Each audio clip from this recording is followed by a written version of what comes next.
I still remember the night. It was 2 a.m. back in 2017. Everyone at home was asleep, and I was sitting with my old laptop watching a random YouTube video, trying to understand what this WordPress really is. Fast forward to today, I earn from 6 different sources: freelancing, affiliate marketing, website development, blogging, YouTube, and even online courses. And you know what? All of this just started with single skill, which is WordPress. That one skill helped me build multiple income streams and a career I have never imagined possible. But here's the truth. When I started, I wasn't chasing money because I realized one really important thing, that if you only run after money, you'll give up the moment things get hard. But if you focus on learning, money will eventually run after you. So in this video, I'll take you step by step and show you how to build a beautiful WordPress website from scratch. No coding, no design experience, no fancy degree needed. Just pure practical learning. And I promise I won't waste your time. At the end of this video, if you honestly feel your time was wasted, feel free to unsubscribe, dislike this video, and leave a negative comment. That's how confident I am about what you learn here today. Just give me your 2 to 3 hours with full focus, because maybe, just maybe, this video could be the beginning of your transformation story, the same way it was for me years ago. We learned how to design every section of this web landing page from header to footer. Look at this beautiful header with the logo and a clean modern menu bar. This banner with an aesthetic background and a button with cool hover effects. You'll learn all the font techniques and how to use images properly. Then how to easily create complex column or grid layouts. We'll design a review section with auto scrolling effects. All these trendy section layouts, this modern looking pricing table with a toggle option, this creative footer, and all the little tricky techniques in between. Maybe you don't even need this exact landing page in your life, but you should watch this full tutorial, because by the time you reach end of this tutorial, your foundation of web design and WordPress will be rock solid. You'll understand layouts, fonts, colors, spacings, and typography, everything that makes a website look modern and professional.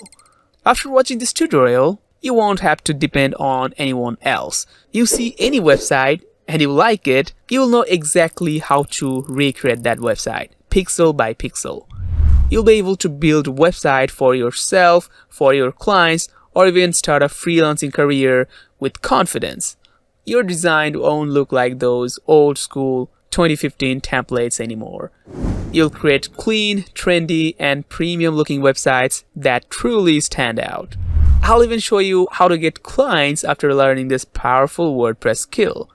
And hey, if this is your first time here, I won't ask you to subscribe or like just yet.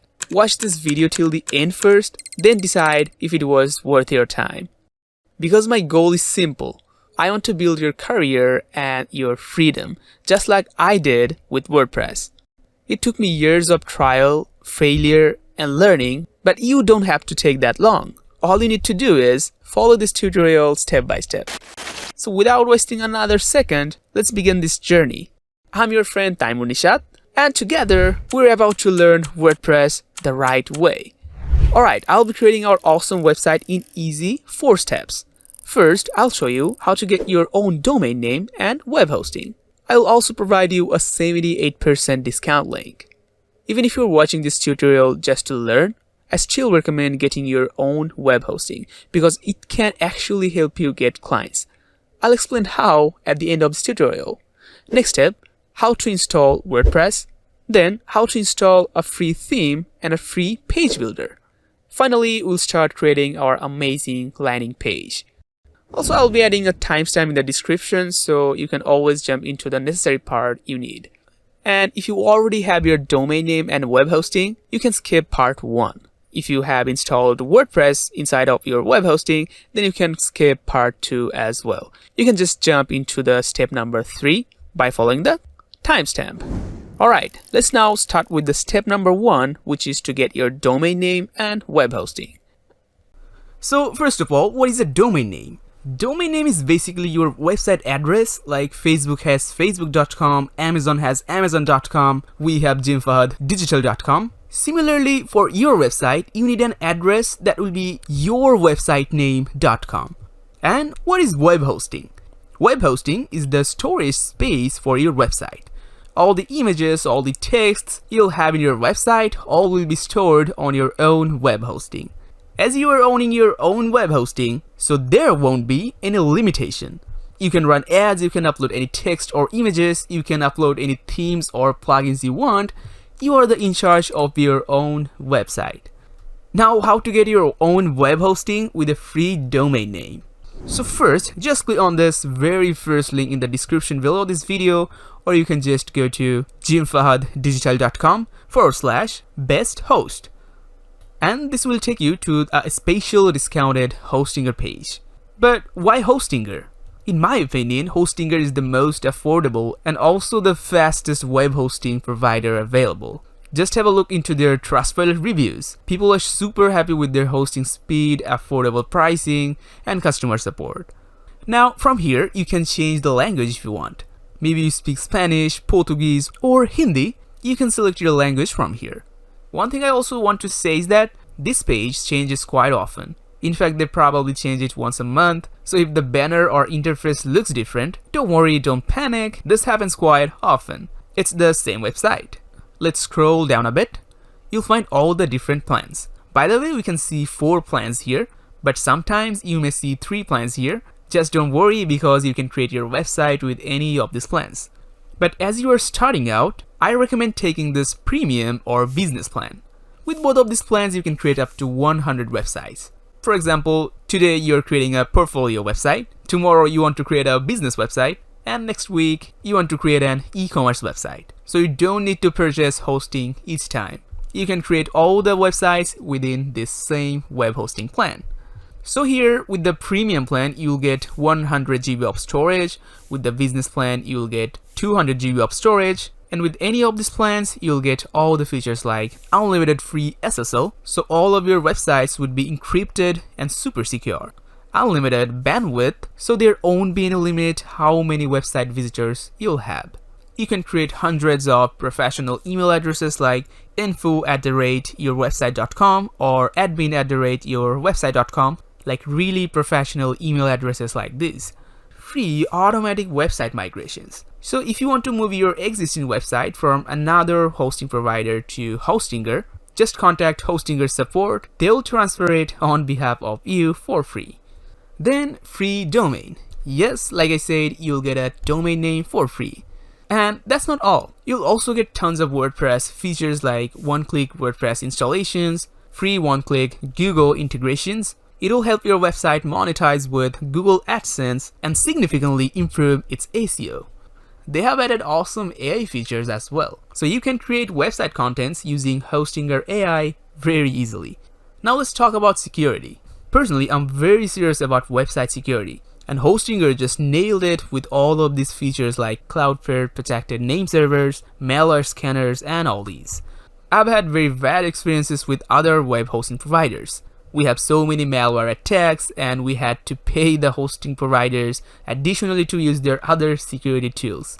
But here in the Hostinger, you're getting all of these security tools for free. Now, let's select a plan. And like I said, you can take any of these plans based on your needs. If you're just starting out and on a budget, the premium plan is a great option. Also, you can always upgrade later. However, if you ask me, I'd recommend the business plan. Here's why. NVMe storage. SSDs are great, but NVMEs are incredibly fast. Free CDN. This feature can make your website load up to 40% faster. Daily backups. This is my favorite feature of the business plan. This ensures your data is safe and secure every day. Okay, so let's click here on choose plan. Alright, first you can select the hosting period. 48 months, which is 4 years, then 24 months, 12 months, and 1 month. I don't recommend the 1 month plan since it costs around $14 per month, which is way too expensive. Instead, you can go for 12 months, 24 months, or 48 months. If you ask me, the 48-month plan is the best deal. For the first 4 years, you only pay $3.49 per month, saving you over $500. After that 4 years, the renewal rate is just $8.99 per month. Still very affordable for a hosting up to 100 websites. If you prefer starting smaller, you can choose the 12 months plan, which costs $3.99 per month for the first year. After that, it renews at $13.99. But remember, the longer the initial term, the bigger the discount you will get when you renewing. If you can afford it, I highly recommend choosing this 48-month plan. It gives you the most savings and locks in the lowest rate for 4 years. But wait, there is more. You can click on have a coupon code and enter my special code, which is JFD10. Once you apply it, you'll get a 78% discount. As we have applied the coupon code, if we take a look at here, the 48 months plan drops to $3.14 per month and the 12 months plan becomes $3.59 per month.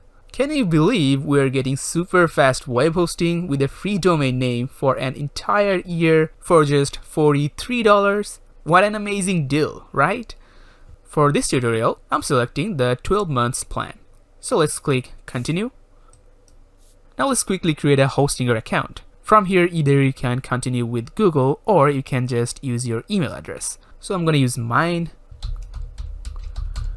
And make sure you use your best email address because later all the verification code will be sent to this email. Now let's put a really strong password. Alright, now let's click continue. Alright, after successfully signing in, now we're here. You can fill up all these informations like your name, country, and then details, and then click continue. Now you see, you can pay using credit card, PayPal, Google Pay, or even you can pay using cryptocurrency. Also, you may see more different local payment options based on your country. So here, I'm putting my card information, and then just click on submit payment. Now, after successfully completing the payment, you may see some onboarding like this. But for some reason, if you don't see this or accidentally your tab is deleted during the payment process, you can just go to hostinger.com. Then click on login. And you'll be inside your Hostinger's control panel. And now all you gotta do is go to our email inbox and you'll see an email from Hostinger says verify your email address. Just open it and click verify email. Now the email will be verified and you will be again inside the control panel. From here, click on this continue creating or migrating a website. Click on this continue button. And again, we will be on the same onboarding we have started with. So from here, I'm just gonna skip these surveys. Just click skip. And here it says, do you want to create or migrate a website? So as we are creating a website, I'm going to check this one. Create a website. Now just click next. So this is the option to create a WordPress website. So make sure you select the WordPress from here instead of this Hostinger website builder and click next. And here's the login details for your WordPress account. First of all, you can change the language. Then you can change the email address for the WordPress account and also the password. So I'm gonna leave this email address here and I'm gonna enter a really strong password. Alright, now let's click next. And here it says what type of website do you want to build. So instead of choosing anything from here, I'm just gonna click on this create blank site. And here's the exciting part. We got a free domain name from Hostinger. We can claim a free domain name from here. So here we can search for any domain name available. You can choose any domain name that fits your vision or business, like you can just type yourbusiness.com or yourname.com. And here you can check if this domain name is available or not. Alright, so I'm just gonna search a domain name for me. I just typed it and we can see this is available with the .com extension. You can choose any extension like .in, .me, .net. I'm going to choose the .com extension because it looks more professional and legit. Okay, just click on here. And after selecting it, just click next. And here we have to register our domain name real quick. So from here, just click on this next step. And of course, make sure this is your own country. All right, next step. And it says your domain name will be registered using these details. So make sure every information is correct. So from here, I'm selecting my division, Dhaka, and also the city and address. Then I'm gonna put my zip code. I'm gonna type in my phone number and finish registration. And you'll see an onboarding like this. It says, where is your targeted audience located? You can select any country from here. I'm just gonna select United States, Arizona. And now click next. Now it says it's installing the WordPress. This loading can take up to 1 or 2 minutes. And now it says it's ready to go. It's time to build your online success. And here let's hold up for a moment because it's redirecting us into the WordPress. Alright, so this is our WordPress dashboard. And by the way, for some reason, it did not redirect you here. You can always just go to your hosting or control panel, then go to the websites. And now inside the control panel, we have to enable some settings. It seems overwhelming, but it's too easy. We just have to enable 1 or 2 settings. So from here, just click on this dashboard. Then click on this WordPress overview and just make sure you have enabled this force HTTPS. After enabling this, click on this WordPress admin. And this is again redirecting us into the WordPress. So right now we are at our WordPress admin panel or the dashboard. In here, I'm going to make you familiar with all the necessary things like post, media, pages, comment, appearance, plugins, and more. But before that, let's clean up our dashboard. Because right now, this is looking kind of messy with all the unnecessary stuff. We can start by closing this welcome pop-up. Then we can minimize all the unnecessary things, the widgets like this. If you want, you can just click on screen options and deselect every item one by one like this. Now there is more. If you click on this plugins option, we can see we're having some plugins and these came by default after installing the WordPress. By the way, if you are wondering what is plugin, plugin is extra tool or add-on that extends the functionality of a WordPress website. Of course, we need plugins for our website, but not these specific ones. So what I'm going to do is click on here to select all the plugins like this. Then click on the bulk actions. From here, select the deactivate. Then click on apply. Now all these plugins are deactivated. Now let's select all the plugin again.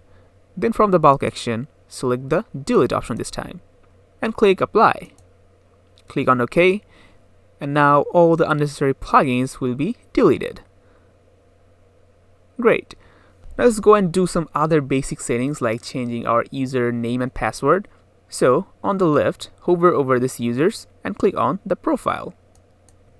Now we're here, we can see so many options like we can change the admin color scheme, which changes the whole color scheme of the top bar, sidebar, but only we can see this color as an admin. I'm just going to keep it default. Now if you scroll down, you'll see the language option from here. You can choose any language. There's so many options, but I'm going to keep it side default. Then we have options to put the first name, last name. We also have the nickname, which is required. Currently this is email address, but I'm going to remove this and put a real nickname.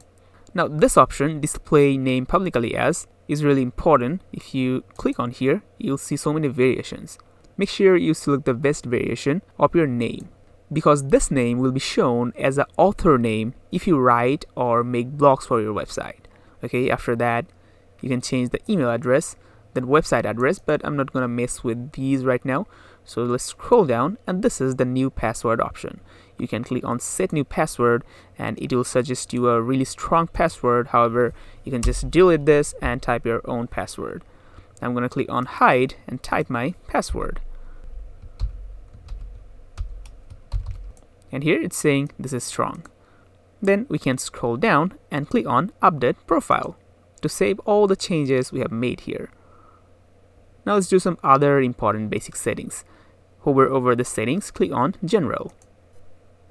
We have the site title option here, which is currently my domain name, but we can change it to like my agency website, or anything you want. And the name or the title will be instantly updated on here. And it also will be on other important places. I'm going to show you later. Okay, so this is the tagline. You can put something meaningful here.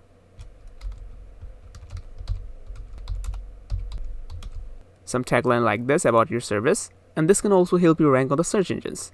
Okay, after if you scroll down, we have all the basic settings like site language, then time zone, date format, time format. You can set the time zone according to your real location, date format, or time format in between. You can set the week start on. This is Monday. You can set it to anything. Then click on Save Changes. Now I'm going to show you a really important settings under the settings, which is this permalinks. Click on here. So we can see under the permalink structure, we're having some options like plain, day and name, month and name, numeric. By default, it's maybe on the plain, but I highly recommend you to choose this post name permalink. I'm going to show you an example why. Let's say your permalink structure is set on the plain. Now your website URL or the address bar will look something like your domainname.com, some random number or some random characters. If you set it to post name, it'll be something meaningful on the address bar. Like if you're on your home page, it'll be /home. If you're on your about page, it'll be /about. Or if you're on a post or blog, it'll be that blog or post name. So it's readable, it looks good, and it helps you rank on the search engines. So make sure you select the post name permalink and click on Save Changes. Okay, now at this point, I'm gonna make you familiar with two basic terms. One is the backend or the dashboard of your website, and other is front end of your website. So currently everything you're seeing, every options, every content, every settings is part of your backend website. No one can see these options or settings except you. And the front end website is what other people can see on your website. It can be a page, it can be a blog or post. Now, if you want to see your front-end website, you can just hover over the site title and click on the visit site. Let's open it on a new tab. And we can see this is the front-end part of our website. Whole world can see this portion of your website. And we can control what to show here, what not to show here from our backend website or backend part of the website. If anyone from anywhere in the world just type this domain name and enter, they'll just land on this front-end website of ours. Also, if you are not logged in on your WordPress admin, then by entering this address, you will also see only the front-end website. But if you go to the address and after your domain name, type /wp-admin, then enter, you see a login option to log in on your WordPress dashboard. And after you log in, you always land on this dashboard of your WordPress. Okay, so here our front-end website is looking really empty and boring, but we can make this anyhow we want using page builders and themes. First, I'm going to show you how to change the look and feel of our front-end website by using only themes.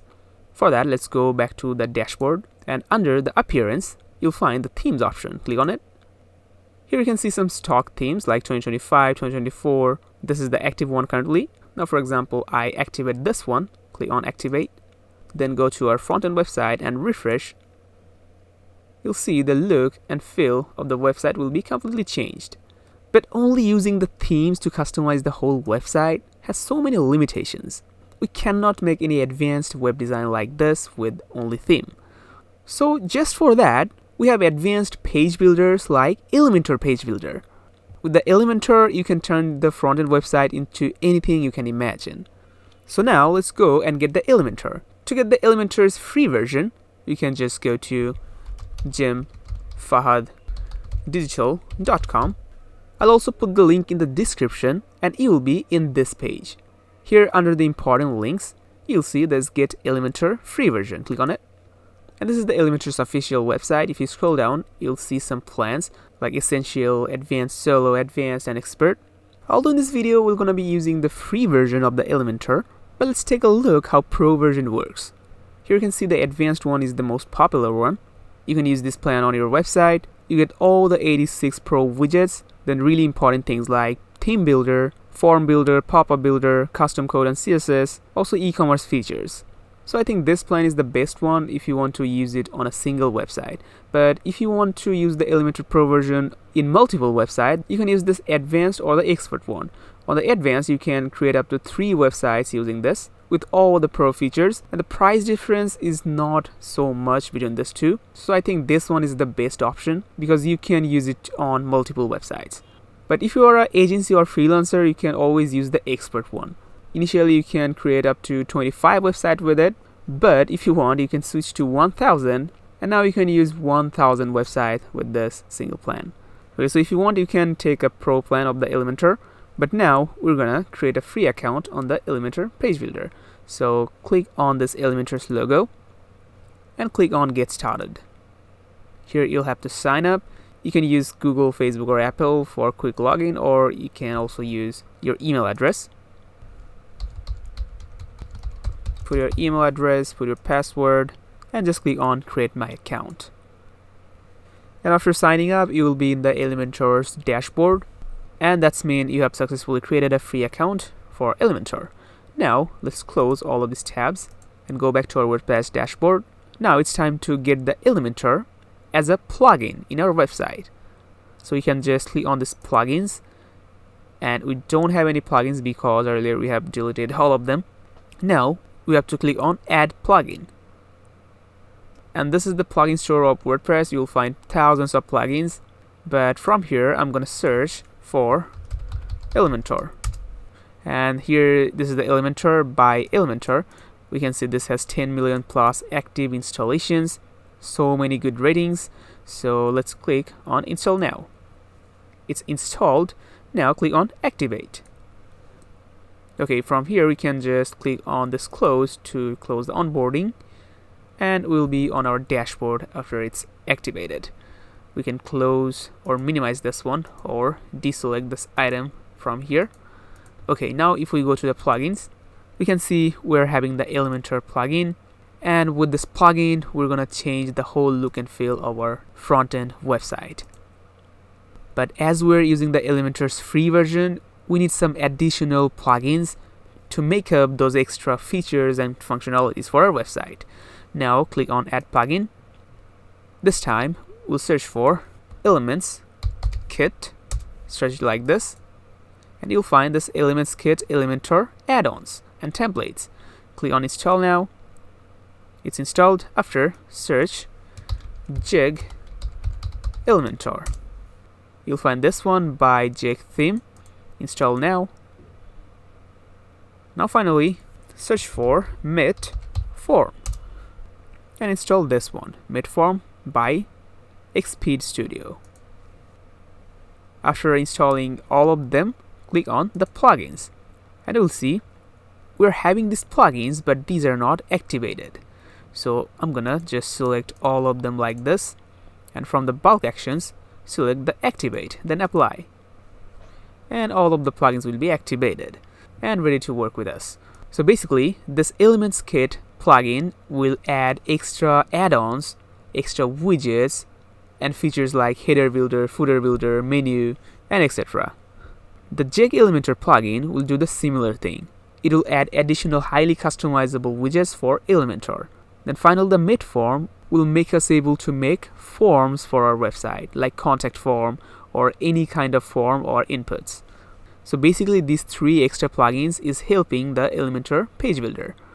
Now, one final thing before we start to make a page, we have to change our theme. So under the appearance, go to the themes.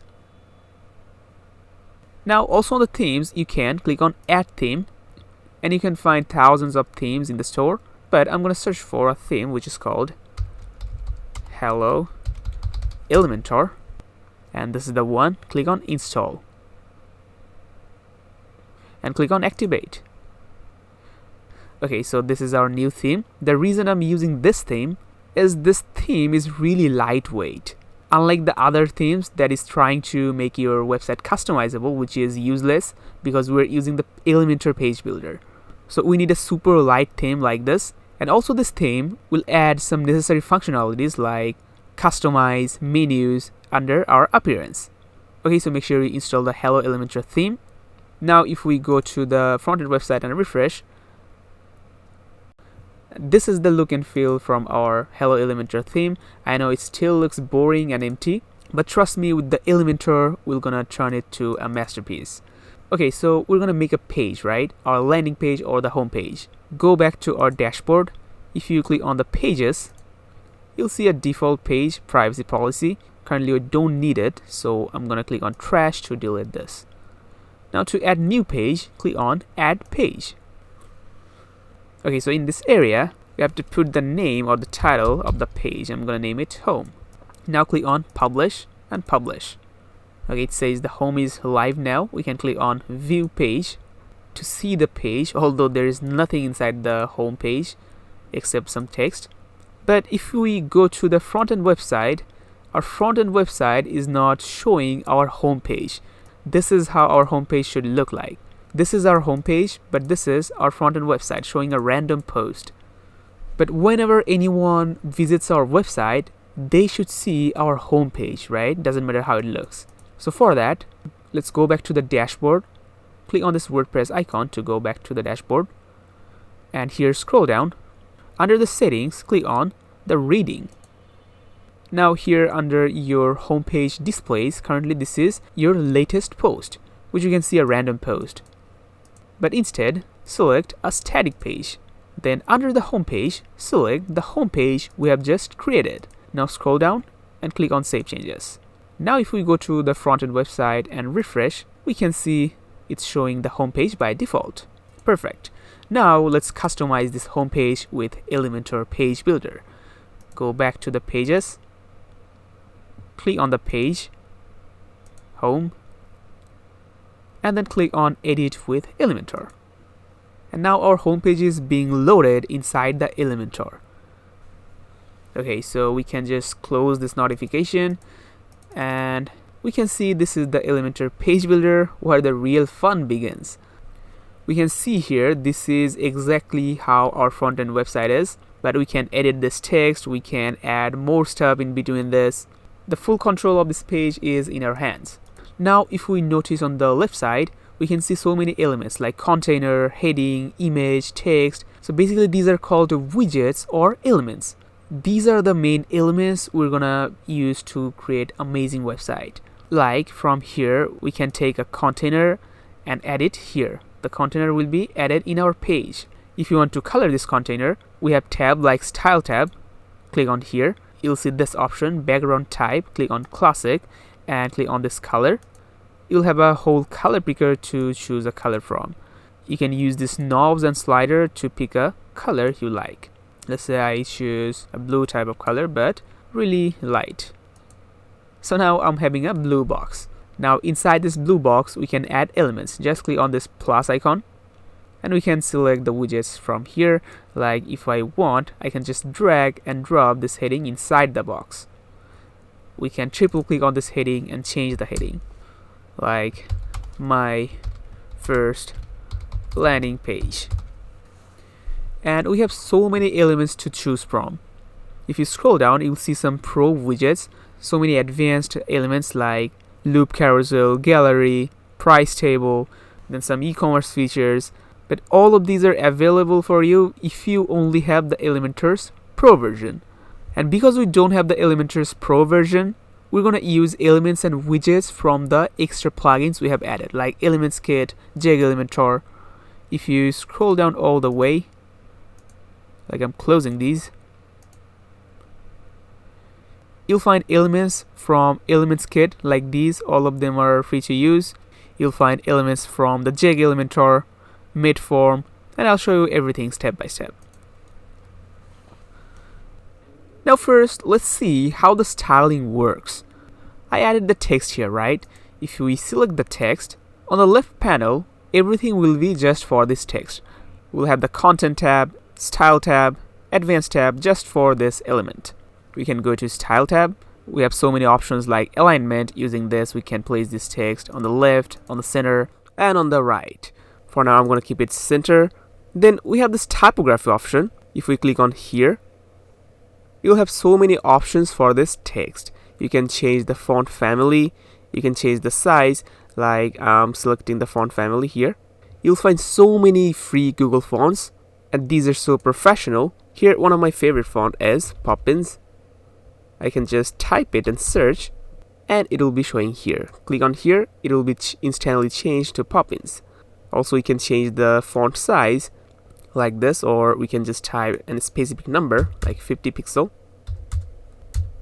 Okay, then we have the weight. In the weight, we can choose the thickness of the text. We can make it light, we can make it bold. The lower numbers make it thinner, the higher numbers make it bolder. Then you can use the transform to make it uppercase, lowercase, capitalized. We have style, we can make the text italic or normal. Then with the text decoration, we can add underline, overline. Then with the line height, we can set the line height of the particular text like this. With the letter spacing, we can literally add space between letters. And similarly with the word spacing, we can add space between words. Nice. So I'm going to select these values and click on backspace to delete and make it default. Okay, now let's close this typography. After, we can change the text color simply by clicking on the text color here. Again, you'll have the color picker. You can choose any color you want and easily change your text color to that color. By the way, you can type any color code. For example, if you type 6 Fs, FFF, FFF, you'll get fully white color. But if you type 6 zeros, 000, 000, you'll get fully black color. So every color has its own color code, and we're gonna use it later. Okay, so after this heading, if we want, we can click on this plus and add more stuff. Like let's say I add this text editor right after this heading. Text editor is a text widget, but it's a bit different. You can see in here you can change the text, but this is really a rich text editor. If I want, I can select any particular text like this and specifically make the text bold, italic. You see, this is like writing in a Google Doc or any other text editor. But of course, we can go to the style and style the whole text. We can make it aligned to center. Typography, we can change the font family like Poppins, change the font size, font weight, transform, and everything. And of course the text color. Now let's add one more thing like a button. Add it here, and a button will be added. We can change the button text color right from here. Like I type read more. Also, we can add a link on a button. We have this link field. If we just type, for example, google.com, so whenever anyone clicks on this button, it'll take them to this address, google.com. Similarly, you can add your social media link, YouTube channel, anything. Now let's go to the style. Here, using this position center, we can make the button center as well, and we also get typography for the button. Choose the font family. We can choose the font size, font weight, and every other thing. And here you can see this button text is already having the underline by default. If you want to remove that from the decoration, just make it none, and the underline will be gone. And for the button, we have two color options. One is for the background, and one is for the text color. We can change the text color right from here. And the background color, we can change from under background type and the color. You can choose any background you want. Now I'm going to show you an interesting thing about the button, how you can add a hover effect on a button. Hover effect is when you take your mouse on an object and then how that object behaves. So in here, if you switch to hover tab, we can see we're having different color options. There is no color selected. From here, I can change the background color like to green. Now, if I just take my mouse on this button is showing that green color background. Because on the hover effect, the background color of the button is green. And on the normal mode, this is blue. The same way you can change the text color on a hover effect. Like I'm making it white, so on the hover, it will be white text and green background. Okay, so these were some basics of styling an element in the Elementor. We're going to learn a lot more interesting stuff. But now I'm going to show you a really important thing that you must know before starting a design in the Elementor. So for now, I'm going to delete everything from here. If you want to delete an element, just right click on it and click on the delete. Right click and delete like this. But if you want, you can delete the whole thing by deleting the parent container. So the parent container is selected and just click on this cross, everything will be deleted. Okay, so now I'm going to show you how Flexbox and layouting works in the Elementor. So let's take a container. First, I'm going to color this container so it will be easier to understand. I'm going to pick a color like this. Now let's go back to the layout. Here we have many options like content width. The boxed is the default, but if we select the full width, this container will act differently. I'm going to show you. So if the boxed is selected and if we change this width, just see how it's working. If we decrease the width, the container doesn't decrease the whole width of it. It just decreases the space inside this container. But instead of the boxed, if the full width is selected, now see what happens if we decrease the width. The whole container width or the size is being decreased. Okay, so this is how the content width works. Now let's see how Flexbox works. Inside this container, we can add as many containers as we want. Like you can just drag and drop it and keep on adding container and it will be layer by layer. Let's just keep one container inside this container. I'm just going to undo. Okay, so inside this main container, we're having a single container. We can double click on any container and rename that. I'm going to name it child because this container is actually child of this main container because it's inside it. Now let's style the child container a little bit. Go to the style, add a background color like blue, but a bit different like this. Now let's go back to the layout and we can make the content width full width so we can resize the whole container like this. Let's make it like this. Now we can clone any container or elements. Just right click on it and click on the duplicate and we'll have the exactly same thing as this one. I want another one, so duplicate again. So basically we're having 3 child inside of this container. Now let's select this main container and here I'm going to show you how these settings works. First we have the direction. Here if we select the row horizontal option, you can see everything inside of this main container is aligned in a row. But if we select the column vertical, it will be aligned in a column. Okay, by default it's column, but let's keep it row. Then we have this justify content option. If we make it center, all the item is being horizontally centered inside this container. Then if we make the align items center, everything will be vertically centered. Although we cannot see it because we have to increase the height of this container a bit. See, by default it was like this, but if we make it center, it will be vertically centered as well. So this is basically the Flexbox. We can control the alignment of child containers from the main container. Alright, after that we have these gaps. We can add gaps between the child elements, like 50 pixel will add more gaps in between the child elements, or if you want you can make it 0 to remove all the gaps between this. So this is how layouting works in the Elementor. I hope you have understood at least a little bit of layouting, and that will be enough to start our main design without messing it up. Okay, now let's delete everything, then go ahead and make our main design. But hey, we want to remove these texts, right? We don't want these default text on our original website. So for that, just click on the settings, page settings, then here scroll down, you'll find the page layout and just select the Elementor canvas. And the page will be fully empty. One thing I'll tell you upfront, that this step-by-step video will be hours long. But some of you don't have such long time. You might be on a rush, but you still want your website to be done really fast. Well, in that case, I have a real time-saving solution. You can use ready-made Elementor templates within just a few clicks. Go to KitPapa.com and you'll find so many amazing ready-made templates. And it has almost every categories of website, like business, agency, portfolio, freelancer, education, health, medical, you can just name it. All of these are super professionally made Elementor templates. You can check them out. These are also really affordable. Here you can click on the live demo and you can experience the whole website within this pop-up frame.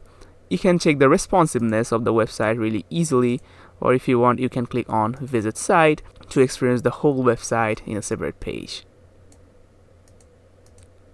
You'll get all the documentation and a video guideline to install the template really easily. You can see the video guideline is only about 3 minutes. That means you can install the whole template within just 3 minutes. Your website will be looking like this within a few minutes. You can click on add to cart, then click on checkout, and you can easily purchase the template from here. Now let's say you're a freelancer or an agency. You need to create websites for your clients really often. You can actually grab the KitPapa's buy all deal. Click on this buy all, and with the buy all, you can get all the templates KitPapa currently have. Not only that, they also upload 5+ new template kits every month. And with the lifetime access, you'll get all the future updates, all the future template designs for free. If you make websites for clients, using templates is really practical. You can just customize any template kit of the preferred category, match it with your client's brand, and give it to your client. You can earn thousands. And all the templates you're getting only for $49. What a great deal. And there's a limited time discount is going on, so if you want to buy the buy all package, just click on the grab the deal, and from here click on get all access, and here click on checkout, and with a really easy purchase process you can get all access package. By the way, there is one more website similar to KitPapa. This is called kitninja.com, and the KitNinja is dedicated for e-commerce template kits. The website has some world-class e-commerce designs. You can install these designs on your website by a few clicks. And similarly, KitNinja also has the grab all deal. Click on here and you can get all the template kits KitNinja currently has, including all the future updates. Okay, so let's close. Here on the KitPapa, I'm gonna click on this logo and I'm gonna show you a template by searching here that is called Appnetic. This one. So this is the template we're making in this tutorial today. I'm going to show you how to make these fully step by step in this video. But still, if you want to buy this template and install it within few minutes, you can buy this quickly. Or if you still want to make the whole website with me step by step, then stick with me and let's go back to our tutorial. Okay, so currently we're having fully empty page and we can be super creative with our page now. By the way, if I go to our front-end website and refresh, it will also be fully empty and white as our Elementor. Okay, so first of all, our website will be in fully dark color. So we have to make the whole page dark. Just click on Page Settings, and under the Style tab, you'll find this background type option. Click on this Classic, then click on Color, and choose a dark color. I'm going to type a color code 030116. And we'll get a black but a bit bluish type of color. Okay, now our whole page will be dark. If I publish now and go to the front-end website, refresh, you see we're having a dark color. Cool. Okay, now here I'm gonna add a new container. Let's drag and drop it here. I'm gonna double click on it and rename this banner section. By the way, I'm starting the website design with the banner section. I'm skipping the header for now because starting with the banner section is really helpful because it is really straightforward to make, and the header has a little bit complex process, so I'm gonna show you how to make a header and footer at the end. Okay, so first let's set up our main container perfectly. So on the left side, on the width, I'm gonna type a value 940 pixel, and the inner width of this container will be like this. Now here, make the direction column, then justify content center, and align items center. Also, I'm gonna make these gaps all 0. Okay, now I'm gonna do a really interesting thing. I'm gonna add a background image for this container, and it's really easy. Just go to the Style tab and click on this background type Classic. Then instead of choosing a color, choose an image right from here. By the way, we're not having any image in our library. So this is our media library. We keep all the files, all the images here. We don't have any images right now. It's fully empty. By the way, if you want to use all the images I'm going to be using in this tutorial, just go to the jimfahaddigital.com. Link is in the description, and you'll find this. Download the resources I have used in the tutorial. Click on this option, and you'll be able to download this image file from the Google Drive. Extract the zip file, and you'll find all the images here. Okay, so let's go back to our website. In here, you can click select files, or you can just simply select all the images from here, then drag and drop it in here. All the images is being uploaded. However, some images are being declined because those are in SVG formats. If we see here, some of the images are in SVG format. This, and this. Those are with no thumbnail. Later, I'm going to show you how to upload SVG images as well. Okay, so you can see all the images has been uploaded except for these 3 SVG images, but we don't need these for now. So scroll down here. We are looking for this image. Select the image like this and click on select. Now we can see this image right here, but not here yet. Scroll down. First, make this position center, and now we can see the image properly. This image now is a background of this whole container. Okay, after that, make this repeat, no repeat, so that image doesn't repeat itself. After that, make the display size cover, and this image will cover the whole container nicely. Then after that, I'm gonna add some texture to this container. Again, I'm gonna use a background image for that. But on this background option, I have already used this background, so we cannot use another one. For that, scroll down. We have this background overlay. In the background overlay, we can again select the background type classic and add another image. Click on here. So in here, if you scroll down, look for a white thumbnail like this, and you'll find this one. This is randomly called group 1000, and the size is 13 kilobytes. Now select it like this and click on select. And you'll see it'll add a texture overlay like this. Now again, scroll down here, make the position bottom center, make the repeat no repeat, and this time display size auto. And here we have this opacity. Make sure the opacity is 0.5. Now under this blend mode, select the screen. So this texture will be blended nicely with this background. Okay, the background part is done. Now let's go to the Advanced tab. In the Advanced tab, we mainly manage all the spacing using margin and padding. Like here, I'm going to unlink this margin, and on the top, I'm going to type, if I add like 100 pixel, you'll see on the top of this container, 100 pixel space will be added. But if we unlink the padding and on the top, at same 100 pixel, it added the space inside of this container. Margin adds space outside of an element, where padding adds space inside of that particular element. Okay, so let's delete the value. Click backspace, backspace. So for now, I'm gonna keep the margin all 0. But padding on the top, 145. Then on the right, 20 pixel. It added 20 pixel padding on the right. Then on the left, 20. Okay, now our main container is ready to hold some elements inside. First thing I'm gonna add is a heading, but I'm not gonna use an ordinary heading this time. I'm gonna search animated text, and we'll find the JKit animated text. You can add it here, and it'll basically add a text which actually animates. But we don't need the animation. So from the style, it's rotating, make it none, and it'll stop the animation.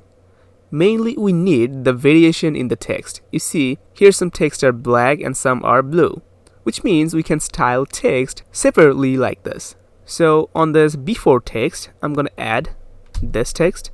Then on the animated text, I'm gonna put this text, and it became blue. Then on the after text, I'm gonna add this text. Okay, now it's time to style the text. Go to the Style tab. First we have the typography. Click on here, and I'm gonna choose a font family that is called Inter. In our website, the most font family will have this Inter font family. Then the size for this text, 60 pixel. Then weight, make it 500. And if you're noticing, we're only styling this black text, not this blue text. We'll style this separately. Okay, after here, make the line height 72 and the layer spacing. First, from here, select the EM and type here exactly minus 0.05, and it'll make the text a little bit compact, looking really nice. Now close this typography. Let's add the color. Click on the normal color, and I'm gonna make it fully white. The code will be like 6F. Okay, now let's open this animated text, and on the typography, this time we can actually style this text. So first I'm gonna select a font family, search Play Fair Display, and you'll find this one. This is a really cool font, as you can see. After that, make the size the same, 60 pixel, but the weight 600, and in the style we're gonna make this italic. After that, make the line height 72 and the layer spacing, select the EM, type minus 0.05. Now close it, and now we have to color this text, but this is a bit different.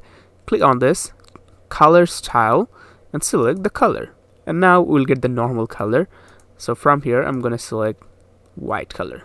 Okay, now let's do the final things for this text. Go to the advanced tab, unlink the padding, and just on the top 12 pixel, adding some space on the top. Now we have to make the whole text a bit compact, so we can use this width. Click on here and select the custom, and on the custom width select the pixel here and type 752 pixel, and it will make the text really nice and compact. The text is looking really nice. Okay, and if you're noticing, as I'm adding elements inside this container size is being increased by itself automatically. Okay, so after this heading, I'm going to add a really simple description. So for the description, you always use the text editor, and it adds a dummy text. I'm going to delete this and add my own text. Then go to the style. First, make the alignment center, then open the typography. For the family, choose Inter, weight 400, line height 25, and layer spacing EM minus 0.02, and of course the size 16 pixel. Then let's color this text. I'm going to type a color code 98A2B3, and it will have a nice bluish gray color for this text. Then go to the advanced tab, unlink the padding on the top, add 20 pixel, on the bottom 36 pixel. Let's use this width, make it custom, make the width custom width for 12 pixel, and we'll have a compact text. Okay, now after this description, let's add a button. From here, drop this button. After that, first change the text. It'll be something like book your demo. Go to style, make the position center, then open the typography. First the font family Inter, then weight 500, line height 24, and layer spacing, keep it pixel, minus 0.32. Nice and compact text. Close the typography. Now let's add a text color first, make it fully white, then the actual button color. Let's type a color code 43000EE, and we'll have this nice color. After that, scroll down. We can use this border radius like 100 pixel to add roundness to the button. Then we can use this padding to resize this button. Click on unlink, then first on the top 9, on the right 18, 9 and 18 pixel, and the button will be like this. Now we can add a hover effect easily, but I'm not gonna add the hover effect the classic way. A bit later, I'm gonna use some custom CSS code to make this button really advanced looking. It'll have an advanced hover effect and also advanced background color. For now, just keep it like this. Okay, now it's time to add some more elements. I'm gonna add an image, but I need a container first. Add the container right after this button. It'll be here. We can just double click on it and name it image container. Okay, so keep the image container with full width, make the gaps here 0, go to the advanced tab, and just on the margin top 90, 2 pixels just to add the space here. Okay, so now let's add the image widget. A widget will be added like this, but I'm gonna click on here, and here scroll down, and you'll find this one. Select it, and this will be added. Here from the image resolution, make sure you select the full, so it shows the full resolution. And one thing, go back to the image container, and on the padding, just make it 0, removing some extra default padding. Okay, so this image is looking nice here on the banner. Now, one final thing I'm gonna add on the banner is tag. But for that, first I need a container. I'm gonna add the container right before this main heading. Make sure the container is right here. Then on the container, here scroll down, make the direction row, and align items center. Also the gaps 0. Then go to the style, make the background type classic, and choose a color. Let's type a color code 2E2C3E. We'll have this color. Then open the border option. First, I'm going to add a border around this container. So on the border type, select the solid, and you'll see a border will be added around this container. We can barely see it. Let's control the border width, make it 1 pixel. Let's make the border color first fully white. After 6 Fs, just type 1A, and it will have a semi-transparent color. And we can see the border is looking like this. You see? Then finally here, let's use the border radius 100 pixel to make the whole container round. Then go to the advanced, unlock the padding. On the top 2 pixel, right 8 pixel, 2 pixel, and 2 pixel. Okay, our container is ready. Let's add some content inside it. First, let's add a simple heading. Change the text. What's new? Go to the style.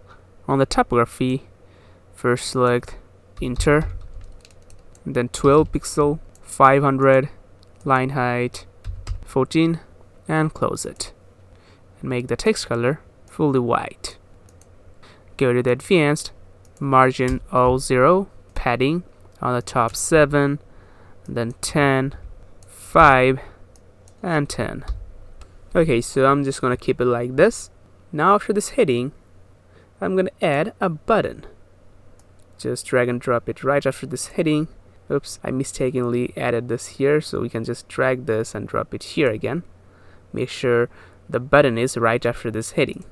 Okay, first change the text to this, and on this button I'm gonna use an icon. We can use from icon library, but we have our own icon. Click on upload SVG, and now we have to enable the unfiltered file uploads. Click enable, and now we're actually able to upload the SVG images. Earlier we couldn't, so we can just drag and drop it here. Okay, so I uploaded 3 SVGs, but right now it's only showing only 1. It's a little glitch, so we can close this pop-up, click on publish, and refresh the page. After refreshing, select the button again click on upload SVG, and now we can see we are having 3 icons. Okay, so we need this first one. Select and click insert media. We're having this icon.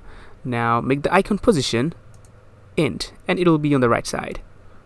Okay, now let's go to the style, open the typography, select the enter, By the way, I'm gonna show you a trick later, so you don't have to select all the font family again and again, font size, font weight, everything we can select by just 1 or 2 clicks. Okay, so here on the size, make it 12 pixel, keep the weight 500, line height 20 pixel, and close it. Make the text color fully white, but make the background color of the button fully transparent. To make it transparent, just drag the second slider all the way to the left. Now it is fully transparent, having no background. Then here make the border radius 0, and finally make the padding 0. Then go to the advanced tab, unlike the margin, make it -4 pixel on the top, unlike the padding on the left, 12 pixel. Okay, so the whole thing is looking like this right now, but we're gonna improve it. First, click on this container, and on this width, select this custom option. And on this field, just type content width. And after typing, we can see this container is that much wide it needs to fit this 2 items inside. And that's great. Okay, now it's actually time to use some custom CSS for this element and our button. Custom CSS can really add advanced effects and stuff to the elements really easily. And to use the custom CSS for Elementor's free version, I have a trick. Just click on this plus. If you search HTML, you'll find this widget. Now scroll down and add this widget at the end. This widget will come up with a container. I'm going to double click on the container and rename this custom code just to organize it. Okay, now select the HTML. So this is the field we have to add our code. But don't worry, you don't have to learn any coding. I have all the code you need here. So if you go to the Fahad Digital website, you'll find these codes. First, we need this code. So from here, either you can select and copy, or you can click on this copy to clipboard and then go back, add the code right here. Just paste it. After pasting this code, nothing happens because this is not any effect code. This is a base code we need first. Okay, now let's go there again. If you scroll down, you'll find this hero banner style CSS. Let's copy this code first. Click here. And now, inside the style tag, add some space and add the code here. And after adding, go there again and copy this hero banner style CSS class. This is a class name, hero-wrapper. Copy this. And now select this banner section. Go to the advanced tab, scroll down, and you'll see this CSS classes. Just add the class there. And after adding, you'll see we're having a texture all over the banner. It's looking really cool now. Okay, after that, let's use some code in here. Go there and you'll find this hero banner title CSS. Let's copy this, and the same way go to the HTML code and inside of this style tag, add space, add the code. After adding, let's copy this class name. Copy this first one and select this what's new text. Go to the advanced and edit on the CSS classes. After adding, you'll see it'll have a nice background and it'll be round shaped. Cool. Then we can see this element is having a broken icon. This icon is looking bad after adding it here. So to fix that, we can use this class name. Copy the second one, select this one, and add it here. And you'll see this icon is now bigger and better. Now finally, let's add code for this button. So go there again. So here if you scroll down, you'll find the button shadow style CSS. Copy the whole code and add it to the code base like this. And just copy this button -shadow class name. Then select this button and add it to the classes. Okay, so you see the button is having a different background color, and on the hover it's glowing and scaling up at the same time, and it's looking really amazing. And this kind of stuff is only possible with custom CSS. So this is our overall banner, looking great. But one thing, I think this dot texture is being too much. being too visible. So we can just select this banner section and go to the style, scroll down, open the background overlay, and here we can play the opacity. We can decrease it, like make it 0.05, and this is now barely visible, but it's still there. Okay, now our banner is perfect. Now, before moving ahead to the next section, I'm going to show you how to use global settings. By using global settings, you can save significant amount of time if you can use it correctly.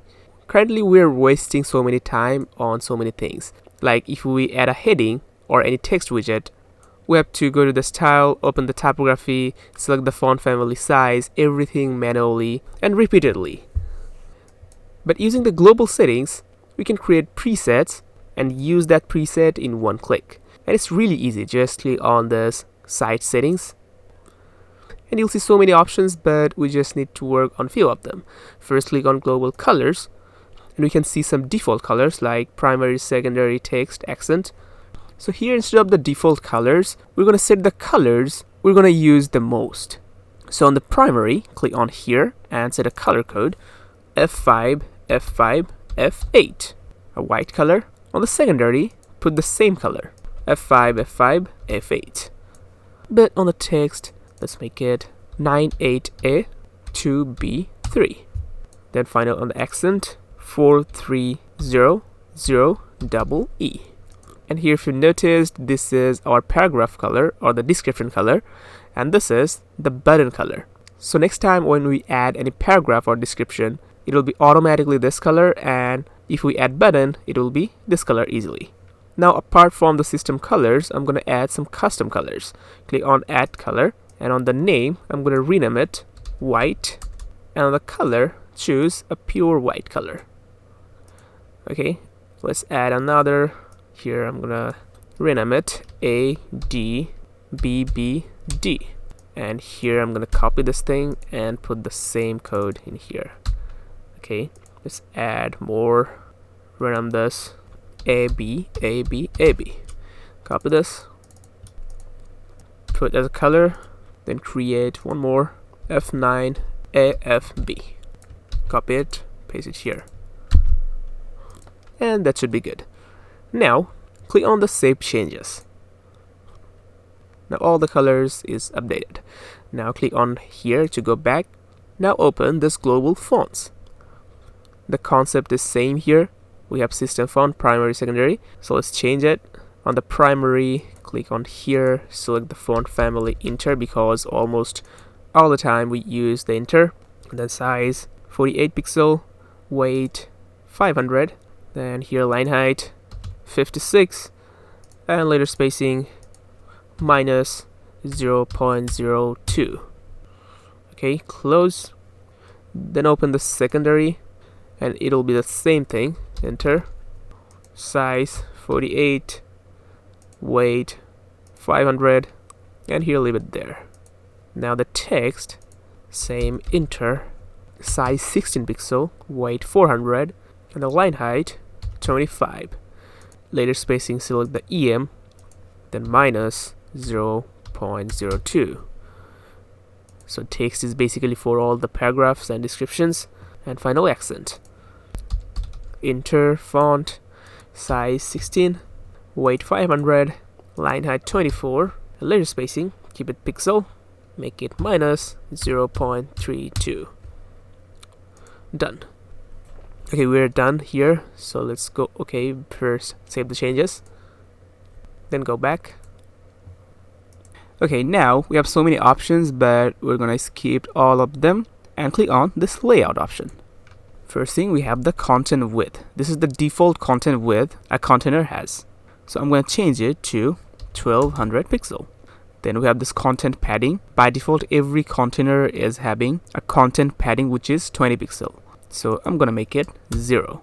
Then we have this gaps. By default, every container is having 20 pixel gaps. So I'm going to make it 0 as well. So you don't have to make the padding and gaps 0 every time we take a container. Okay, after that, if you scroll down, you'll find the breakpoints. In the breakpoints, we have mobile portrait and tablet portrait added. But what are these? If you notice here on the top bar, we're having desktop, tablet, and mobile. So all of these are responsive settings. You can see how your website is looking on the tablet, mobile, or desktop. This is default and this too is added here, but one thing is missing, that is laptop screen. So from here I'm going to click on this plus and select the laptop, and let's save the changes. It's saying you have modification to the list of active breakpoints, so it should reload. Click on reload now.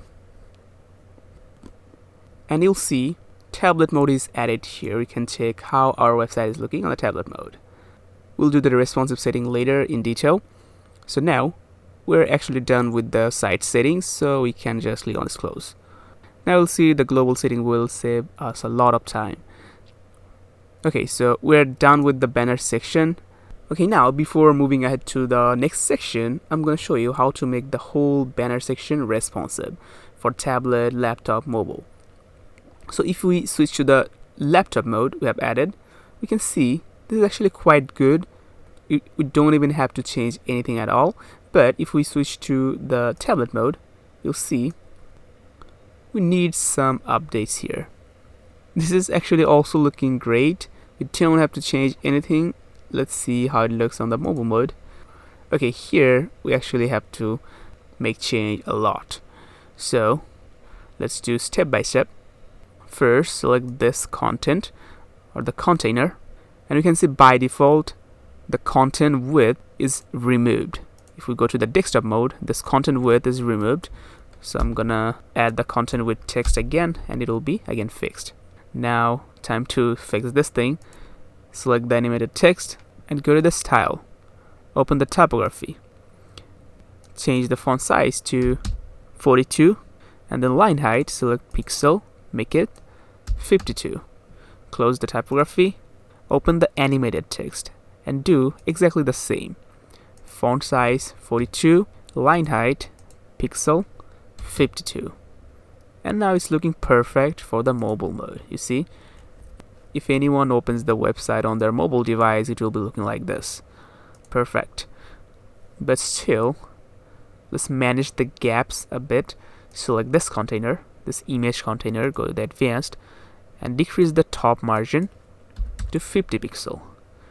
And now it's actually perfect. Okay, so our banner section is really easily responsive.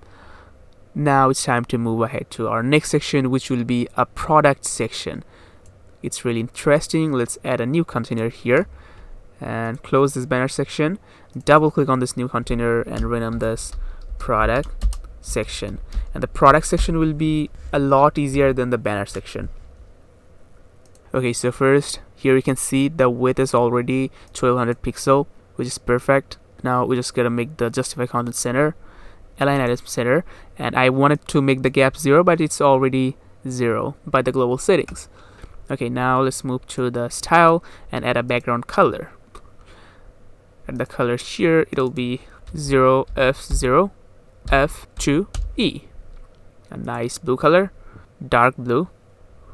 Now go to the advanced. I like the padding on the top 124, on the right 20, bottom 124, left 20. Okay, this main container is ready. Now inside this, first I want to add a pre-title and a title. I'm going to use a simple heading here. Rename this product, get the style, and if we open the typography, we can see the family is already selected as Inter, and then other properties like size and line height is already added. But just for this text, let's change the size to 14 pixel, keep the weight same, the line height also 14, and make the layer spacing all 0. We don't need it. Now close it. Now we can see a color is already selected, this F5 color. We don't have to type the color code again. And here you can see the primary is selected, because here you can see the primary is selected. That's why the color is this. Now let's go to the advanced. I'll leave the padding. Top 7, right 12, and then bottom 7, left 12. Now under the advanced tab, if you scroll down, you'll find this background option. Open, and we can actually add background on a text. click on this background type, gradient, and with the gradient we can actually add multiple color. Like on this color, if we select blue, and on the second color we select red, you see the top part is blue and the bottom part is red. But on the first color I'm going to change it to, just type the code 3D2 3B2. We'll have this color, and once we have this color, I'm gonna drag the second slider around here to make it semi-transparent, and you'll see extra 2 code will be added with this code. So just make this code 66, and the slider will be here. We'll get the semi-transparent color. Nice. Then on the second color, click on here and type a color 030116. By the way, this color will be used later as well, so we can quickly add it to the global color. Click on this plus and name this 030116 and click on create. Along with the global colors like primary, secondary, accent, we'll have this color. Okay, so after selecting this color, let's make it semi-transparent. Drag it around here. Here just type 66 and you're good. Okay, so after adding the background, gradient background, this is looking like this, but let's make it even better. Scroll down, open the border. Let's add border type solid, border width 1 pixel, border color. Click on the earth icon and select the accent. Then border radius 50 pixel. And it will be looking like this. Super cool. By the way, here I think the accent color is not looking great, so let's change it to 5F2 6F1, and this is looking a bit nicer. Alright, so we have created a nice pre-title, and now let's add the main title or the heading. We want the same kind of heading as this one, but we're not gonna create this from scratch. It'll waste time, so instead we can just copy this text, right click copy, and here right after this right click and paste. It'll add the style text here. We just gotta change the text. So on the before text, add this text. Then on the animated text, add this. But on the after text, just remove it. Now let's change the size of the text a little bit. Go to the style. So on the typography, if we just select the primary, we'll get all this styling, right? And this is what we need. Now open the animated text, do the same, select the primary. It'll be like this, but we'll lose the nice cursive font.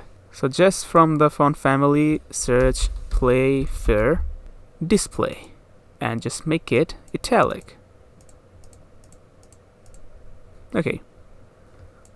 Now lastly, go to the Advanced tab. On the padding top, make it 16 and make the custom width for 60 pixel. And this is nice.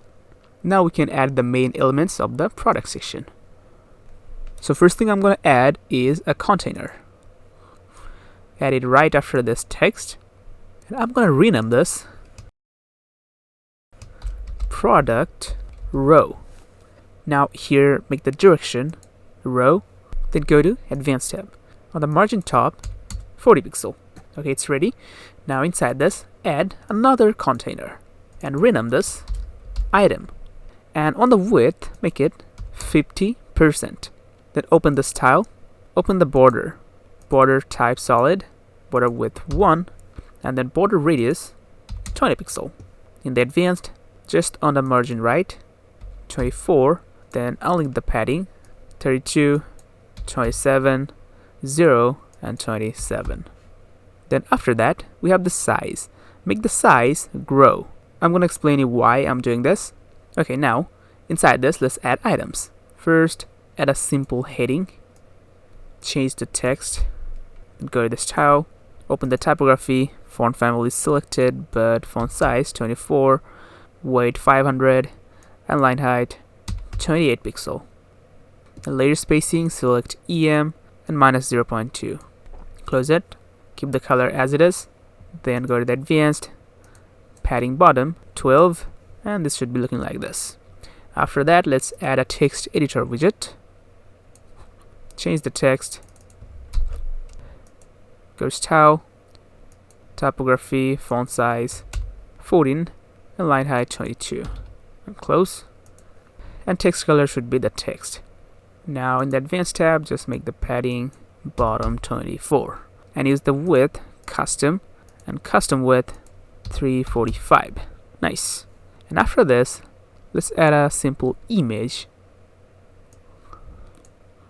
Change the image. Scroll down, you'll find this one. It's called card mask group PNG, and it will get this. Make the image resolution full. Go to the style, make the width 100%, and that's it. We have created one item. Of course, we're going to enhance this item later with the custom CSS.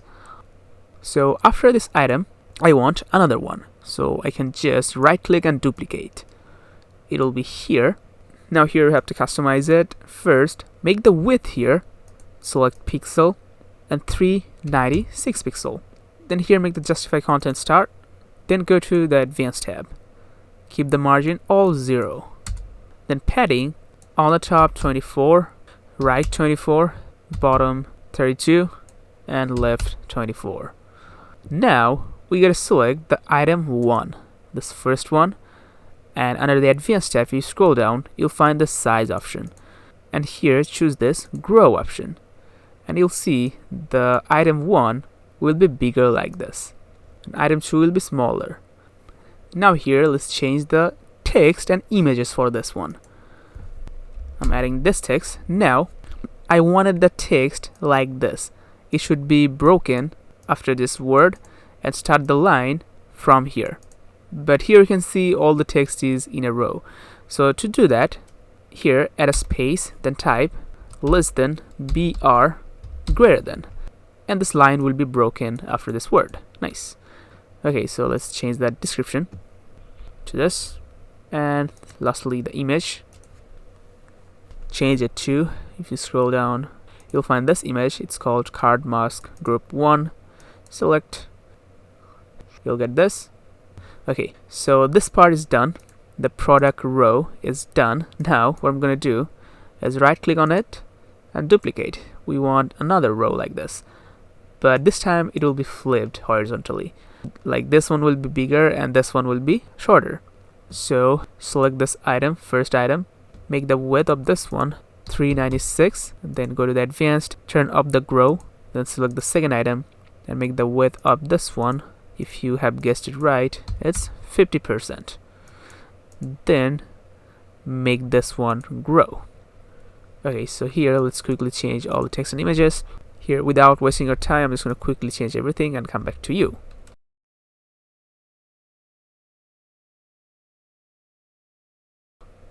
Okay, so here I have changed text and images for both items. However, for this second item, I want it to be a little bit different. So what I'm going to do is add a container inside it. Click on plus, add a container somewhere here. Now I'm going to drag this container up like this. Open this container and drag this heading inside the container. Also the text inside the container. Okay, exactly like this. Both things should be inside the container. Okay, now again I'm gonna add another container, and this time I'm gonna drag this image inside the second container. Okay, then select the first container, make the width 284 pixel and make this one's width 31%. Now you'll see what happens if I go to this content, item, and make the direction row, and this is becoming like this. But again, I'm going to select this one, the second container, and make the size grow, and it will use the full width. On the margin, just add 39 pixel on the left. Now if we close the panel, this is looking like this, just gorgeous. Now it's time to use the custom CSS to enhance the look and feel of the whole section. So let's go back to the JFT website. If you scroll down, you'll find this CSS, product item BG style. Copy, add it to the code base. Where's the custom CSS? Okay, it's here. So I'm just going to drag this custom code all the way to the bottom because this is not something we can see in the real version of the website. You see, there's no gray thing like this. Okay, so open the HTML, add the copied code in the code base, go back and copy this class name, and here select the item, first item. Now if we just add the code here, it'll have nice gradient color, looking cool. Now go back again. If you scroll down, you'll find the gradient border style CSS. Copy the whole code and add the code in here in the code base. Then go to grab the class name, this gradient hyphen border. Then again select the item, and after this class name, add a space and paste the newly copied class name. Now what we'll have is a nice gradient border like this, looking super amazing. So here we need the same thing on every item. So we can simply copy this both class name and add another items, paste the class name in here, simple, and we get the same styling. You see, even the images are having this gradient color. Close this first row, grab the second row, first item, paste the style, second item, paste it. Okay, now we're having super cool stuff here. We're showcasing our product screenshot in this cool way. You can put any of your clients' images like this or like this, and it'll look equally cool. Okay, so basically our second section is fully ready. Now it's time to make it fully responsive for tablet, mobile, and laptop. So first in the laptop mode, we can see this is looking perfect. Nothing to do, but here I can just do some things. Select this first item here, first container, and make the width 35%, and this image will be automatically fixed. Perfect. Now let's go to the tablet mode. Here this is almost perfect, but we gotta fix this quickly. So I'm gonna select the whole thing, whole item, and from the layout, make the direction column. Then select the first container, make the width 100%, so it will take the whole space. And then select the container, second container, and make the width 100%. Finally, from the advanced tab, remove the margin, and everything is perfect. Okay, so the tablet mode is looking great. Now finally the mobile mode. In the mobile, almost everything is automatically fixed. You can see we just have to fix the spacing and this one. Select this. Okay, so this is the third item under the second product row, this one. First of all, remove the margin, unlike the margin just on the bottom, 20 pixel. Then select this one, first item, remove the margin just on the bottom, 20 pixel. Then select the product row, second product row, and remove the margin, 40 pixel. And then select this one, second item, and add margin bottom, 20 pixel. Now I believe the space should be all equal. Yes, perfect. And finally, let's quickly fix this text. Go style, first make the typography 32 pixel, the line height 40 pixel, then open the animated text, do the same, size 32, line height 40. But one thing I can see, from the beginning the weight should have been 400 pixel, 400. So let's go back to the desktop, and in the animated text typography just make the weight 400. It suits better. Okay, so everything is perfect. It's fully responsive and done. We're nicely done with our second section. Now let's move ahead to our next cool section. That section will be really important. It is our testimonial section, where you show your customers or clients' reviews. Okay, so let's take a new container and rename this container testimonial section, and let's drag this custom code all the way on the bottom. Okay, so first here, make the content width full width. Scroll down, make the justify content center and align item center. Go to the advanced, on the padding, 124 and 132 on the bottom. Now I want to add title and the pre-title. And of course, instead of making it from scratch, we can just copy this too. Select this and this. You can actually select multiple items by holding Ctrl on your keyboard. Select this tool like this. Right click, copy. Right click and paste here. It's added. Now just change the text. Customer stories, and this one, voice of success, and here's satisfaction. Perfect. Okay, so after this, let's add a new container, and we can rename this container just to better organize. Slider container. Then go to the advanced, magenta 40 pixel, and it's ready. Inside this, add a new container. We can rename this like slider track, and here make the direction row, and gaps I'm gonna add 25 pixel. Then here make the wrap no wrap. Okay, now inside this, add one more container. I'm gonna rename it content or content area, and here make the direction row, and that's it. Now inside this, we need one more container, and rename this content, and make this one row as well. And now I'm gonna add the last container here and rename this item. Okay, so for the item, make the width 410 pixel. Go to the advanced, make the padding 24, 20, 24, and 20 pixel. And also go back to the style, open the border. Let's add a border solid, border with 1, and select the border color white color, but let's edit it to semi-transparent. Just add 1A. Now finally make the border radius 20. Now finally inside this, let's add contents. First, click on this plus and search rating. You'll find this widget, add it here, and you'll see a rating widget. This is star rating widget. You can set the rating scale.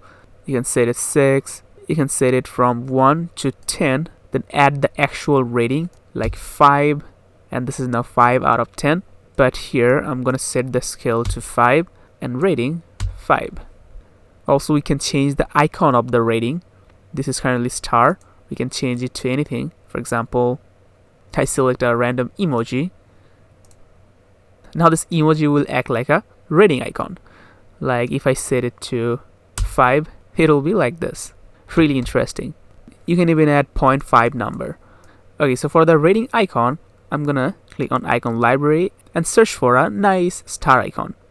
So just type here star, and then click on this JKit icons. And here I like this one. This is called star solid. Insert this one. Nice. Now let's go and style this. Go to style.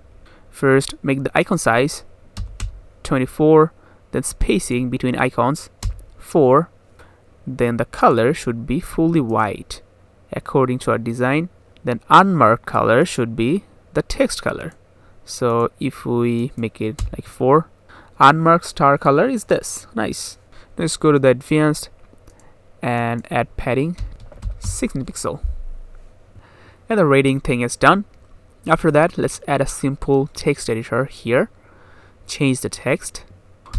Then go to the style and keep the typography just text, the text.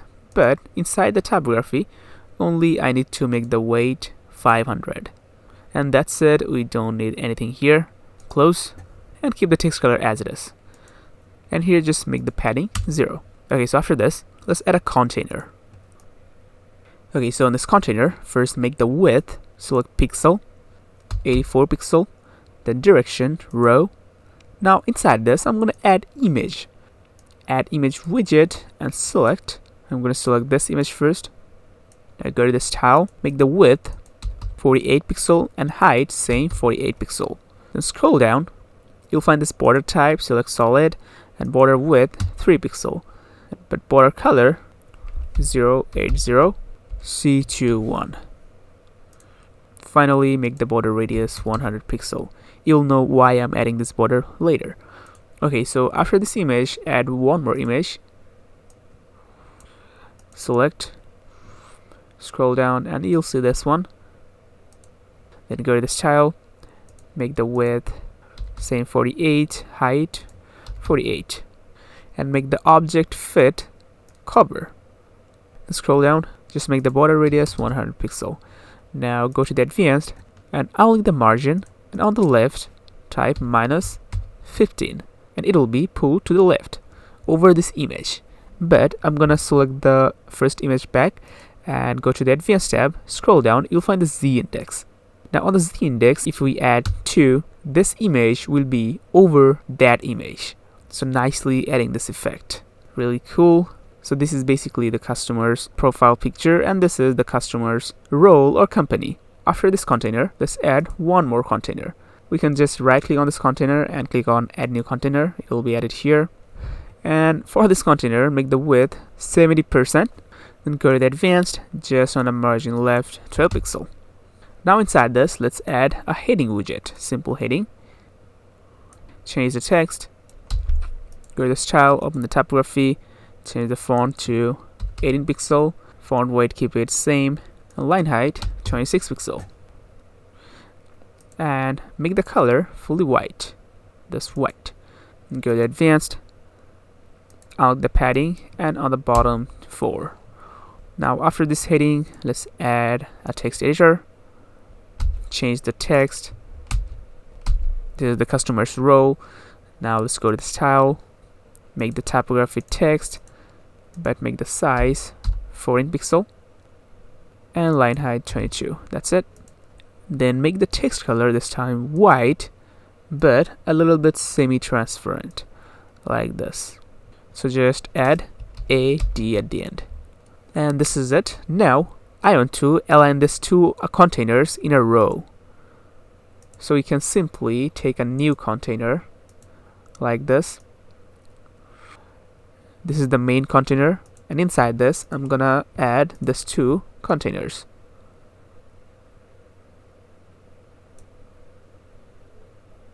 Just drag and drop it nicely. Then realign if needed. Okay, like this. Then select this container and make the direction row, and it'll be simply on the row. Just also make the align item center. And finally go to advanced, and on the margin top 36 pixel. Now we're basically having a proper customer review. We're having the star rating customer gave us, then the actual feedback text, then customer's DP, their logo, and finally name and role. Now I'm gonna add some custom CSS on this to make it even gorgeous. Go to the GFD, scroll down, and you'll find this slider style CSS. Copy the whole code, add it in the code base, go back, and we're having so many class names here. Let's do it one by one. First, select this parent, type in container, and here first select the slider container, add the class name here. After adding, you can see a nice black shade has been added on the left and on the right. We cannot see it on the right now, so it'll look nice when the testimonials will be animating. After that, we have this class name slider hyphen. Actually, we're gonna copy this one first, slider track left, and you'll find the slider track if you have properly renamed it. Okay, so here just add the text, and it'll actually start to animate already. You can see this item is going on the left slowly, but we'll make it perfect. Go back and copy the slider item. Now select this item, add the class name here, and this item will have a nice gradient color. I also want to add the gradient border, so we can scroll up here, gradient border, and grab this class name.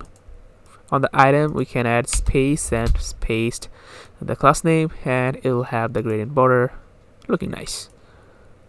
Okay, so after adding all the custom CSS, now it's time to duplicate the items.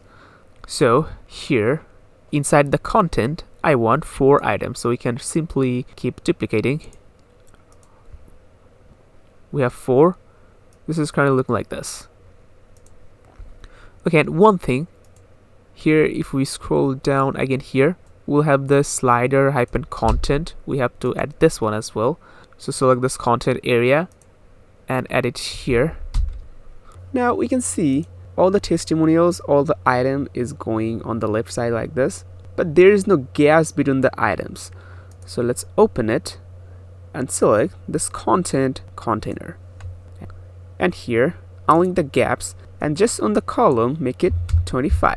And 25 gap will be added nicely. But you still have to do some things here. If you notice, after some times, the item ends and leaves some space on the right. Then suddenly it again appears like this. So to get rid of that, we'll add more items like this. It doesn't matter if it's duplicated, if it's the same text or content, we'll just double it down. So all you gotta do is select this content area, right click and hit duplicate. Okay, now if we see, let's close it and let's wait for the end and let's wait here if it's gonna work or leave some space. Okay, now we can see it actually doesn't end. If you count 1, 2, 3, 4, so after this last one it should be end, but instead it shows another one from another content area. So this is how we're making it fully infinite. Nice. So overall we're having 8 items, 4 here and 4 here, right? So what I'm gonna do for now, I'm just gonna delete this content area, the second one. And now first I'm gonna change all the text and images in here. Okay, start with the first one. First let's change the rating. This one, let's make it fully 5. And the second one, open the second item and change the text. So this, then change this images, select this image,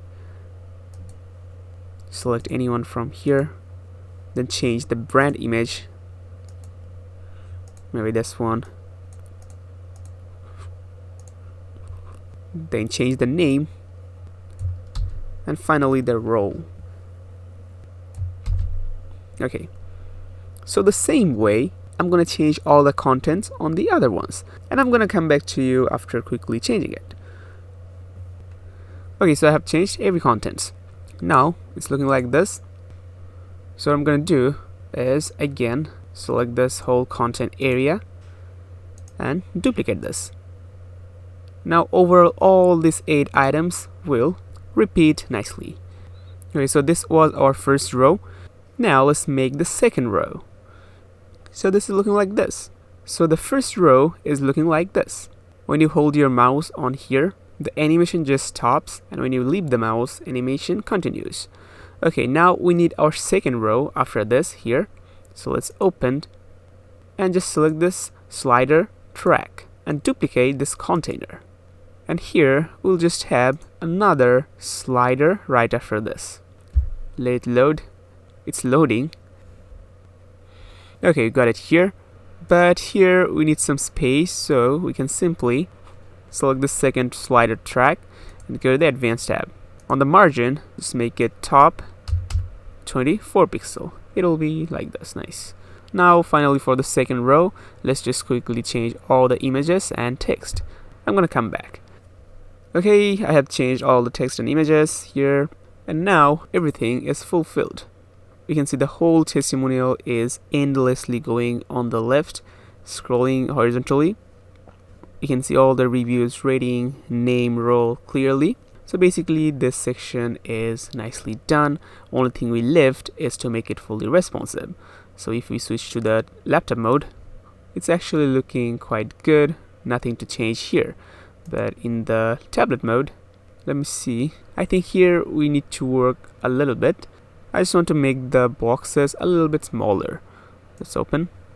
So first thing, select the first item of the first track and first content area. Okay, so select this item, and instead of this width, just make it 350 pixel. And go to the advanced, and here make the padding 18 pixel. Then open the item, select the text editor, go to the style, and make the font size of it 15 pixel. And the item has just become a little bit smaller. So what I'm going to do now is copy this first item right click on the other ones and click paste style. After pasting the style, it will have the same styling. Just keep doing it. Paste the style on the other containers or other items, and it will be just fixed. Open the other content area, open the content, and paste the style on the first item. Paste the style on the second item, third item, and fourth item. Okay, and do the same for the slider track too. I mean this one, last one. Okay, so I'm gonna quickly do it. Okay, so I have pasted the style for the item. Now I gotta paste the style for the text editor. So select the text editor that is having the smaller text size, which is on the first item only. This one, see? So just copy this one and paste the style on all of them. So just select it like this on the screen and paste the style. I'm gonna quickly do it. Okay, done for this first row, and now for the second row. Quickly do it. Okay, now I have pasted all the text. Now this section is perfect for the laptop mode. And one final thing, I want to decrease the space between the items for the tablet mode. It's really easy. Just select the content container, decrease the row gaps into 15 pixel, then select other content and make the gaps 15 pixel. And we have this row, first one, this content 15, and this content 15. Okay, so now it's perfect. And one last thing, just select the slider track, the last one, and decrease this one as well, like 15 pixel. Okay, so the tablet mode is perfect. Now let's go and see the mobile mode. Okay, so in the mobile, this is looking like this. We gotta fix it immediately. So open the first track, first content area, first content, and first item. And if we see the width, this is currently showing 100 pixel. But here I'm gonna make it 280 pixel. Okay, after making it, let's copy this, paste the style on the other items.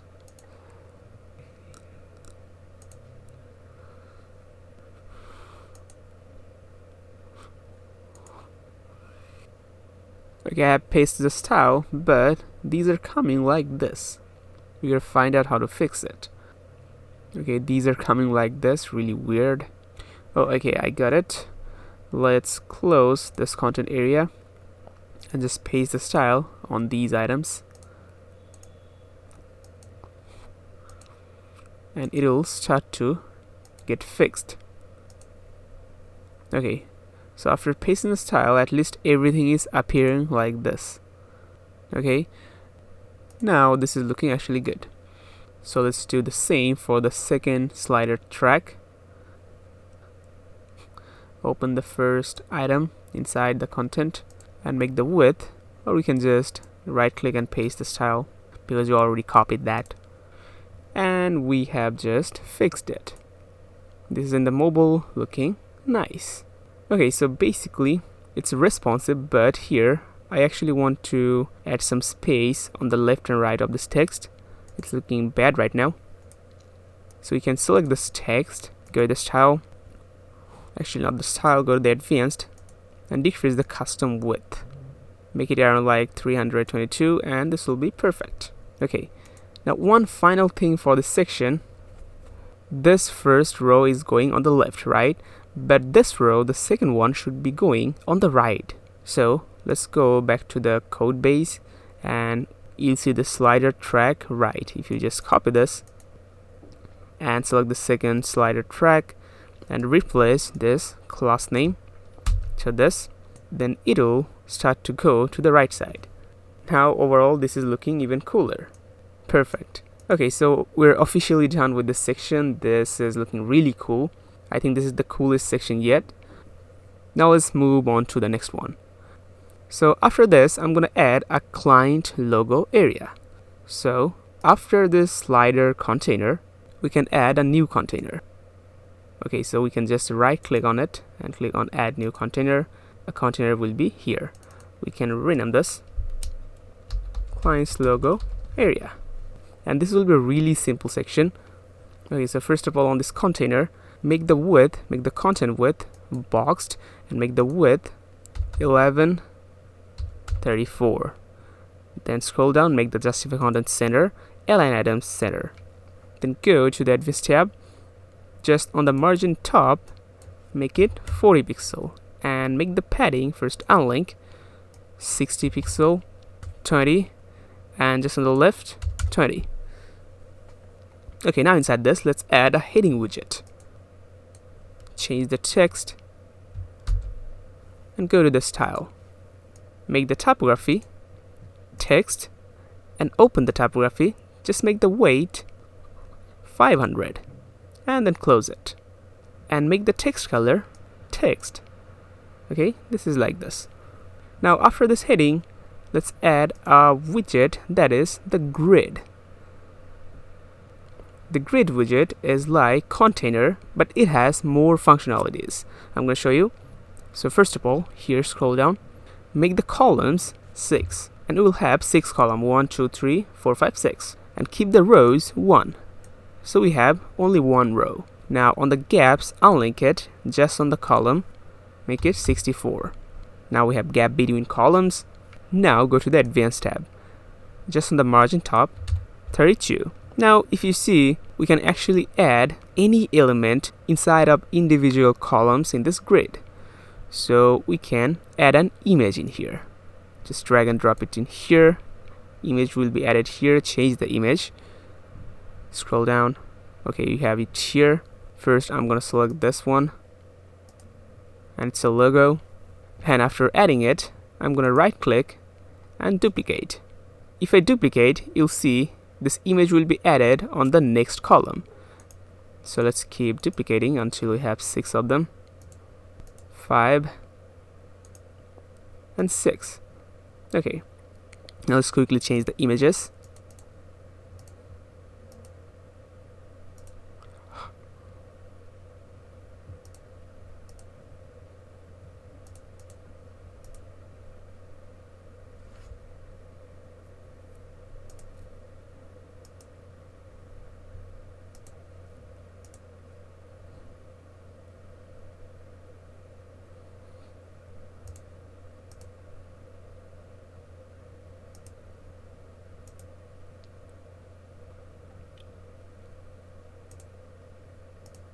Okay, I have changed the images.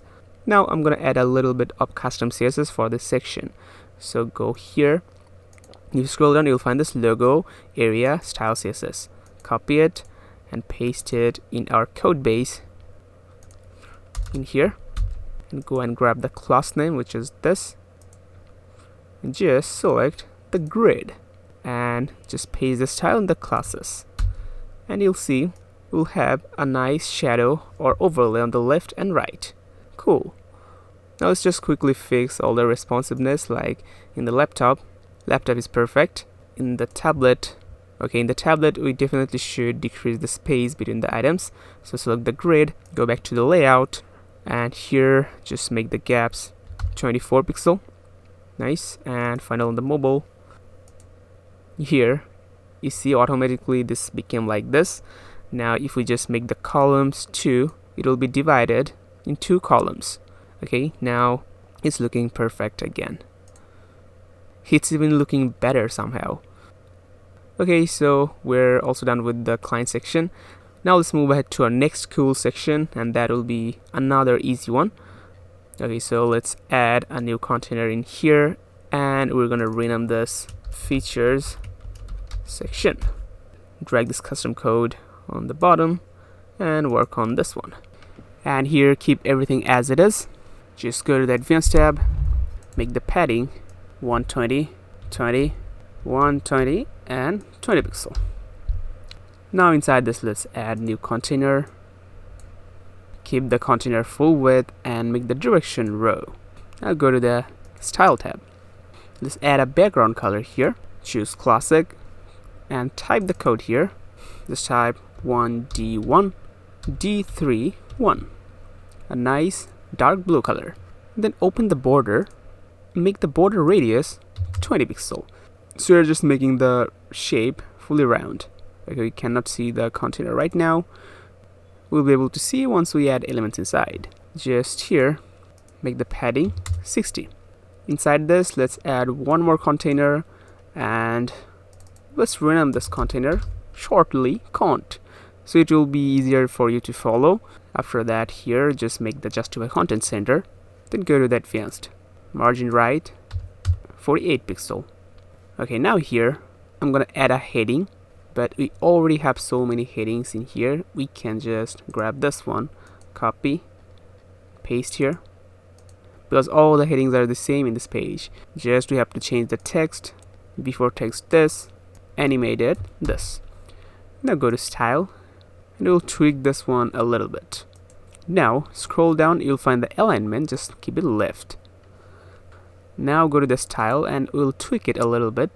Open the typography, make the line height 60 here, and also in the animated text, line height 60 here. Done. Now go to the advanced. Remove the padding top from here, make the padding bottom 16. Then make the custom width 340 pixel. Okay, now actually increase it to 380 pixel. Okay, nice. After that, let's add a simple text editor so we can grab it from here. Paste it here, change the text, go to style, make the alignment left, and go to the advanced. First, remove the padding from here, make it all 0, and increase the custom width like this, 440 pixel. Then we need a button here. We can grab the button from here. Easy. Why make it from scratch when you can just paste it so easily? We'll get it here, go to the style, make the position left, go to the advanced, margin top 50 pixel. Okay, now after this cont, I want another container, so add new container. Let's rename this one cont as well. Now inside this container we just need an image. Choose the image, scroll down, you'll find this image, and by the way, select the cont back, go back to the style, open the border. Let's choose the border solid, border width 1, and border radius 20 pixel. And go to the advanced, make the padding 24 pixel. Now we're having a nice card like this. Now let's add some simple custom CSS to make it even gorgeous. Go to the GFT website, scroll up, and you'll find this product item BG. Just copy this class name, product item BG. Add this class name on this cont. We'll have a gradient background. And finally, grab this gradient border. We already have the gradient border CSS. Now we need the CSS class. And put it here. We'll have a gradient border. Okay, so overall this thing is looking really good. Then we're gonna add one more thing like this, one more curve like this. So we can just duplicate this container, but we're just gonna swap the thing. We're gonna get the image here and the text here. So simply open this container and drag this first container like this. Then select this container, go to the advanced, remove the right margin and add left margin. Same. Now let's change the text here and here. Also the description. And finally, let's change the image. Here you'll get this one. And here it's nice. Okay, lastly we have to increase the space between these two. So select the second container and add the margin top 40 pixel. Perfect. Now let's make it fully responsive. Go to the laptop is perfect. Go to the tablet tablet is bad, so let's fix it. First, select the first container and let's decrease the padding here, make it 20 pixel. Second, select this text and decrease the font size, make it 40 pixel, line height, pixel, and 48 pixel. Also, select the font, which is this, and decrease the margin, maybe 20 pixel. Oops, delete 20, first unlink, then 20. Okay, it's looking much better, actually perfect. So do the same thing with this one. Select the second, select the second container and select the font and go to the advanced, decrease the padding to 20 pixel and also decrease the margin top to 20 as well, and select the font, not this one but this one, because this one is having the text here. Remove the margin left, make it 20, and we can just copy this text, paste the style here. It's perfect now. Okay, so tablet mode perfect. Finally mobile mode. In the mobile mode we gotta change a bit here. So first thing first, select this features section. You gotta decrease the padding for the mobile because it's looking bad, so decrease it. Actually, let's decrease the padding from tablet mode, it will be even better. So unlink it, on the top 75, then 20, 75 and 20. Okay, so lastly in the mobile mode, let's fix these. First select this button, decrease the top to 30 pixel, then add margin bottom 30 pixel. It'll push down the image. If you want, you can also grab this container and decrease the padding to like 15 pixel and do the same here. Image containers padding 15, then select this container and add margin top 30 pixel. Also select this button and decrease the margin top to 30. It'll be perfect. Oh, okay, we're missing the padding on the left and right of this whole container. Let's quickly fix it. Select this. Yes, we are missing the padding here, so just link it and delete this 0, and we'll have the same padding as the tablet one. Perfect. So we're done with this cool section. Now it's time to make our final section in the home page, which will be the pricing section, and this one is so important. So let's take a new container. We can close this previous one and rename this one pricing section, and of course drag this custom code here. Okay, so first thing here, make the justify content center and item center, then go to the advanced, unlock the padding, then 124, 20, 124, then 20 pixel. So first thing here, I want the pre-title and the title. We can just copy the title from here, select this and this, copy and put it here, then change this text, then this text. Okay, also I want a description, so we can just get this description from here. Just change the text and go to the style, make the alignment center, then go to the advanced, make the padding bottom 24 pixel, and finally the width, custom width 570 pixel. And also we can select back this heading widget and quickly add some padding on the bottom, 24 pixel. Nice. Okay, now it's time to make our actual pricing items. Take a new container and we can rename this one month container or shortly con. Here, go to the advanced, on the margin top 48 pixel. That's it. Now inside this, let's add a grid widget, because we're going to hold multiple cards here. So here, make the columns 3 and rows 1. We need 1 row, and make the gaps 24 pixel. Now inside this, add a new container, and I'm gonna rename this container as card. This will be our main card.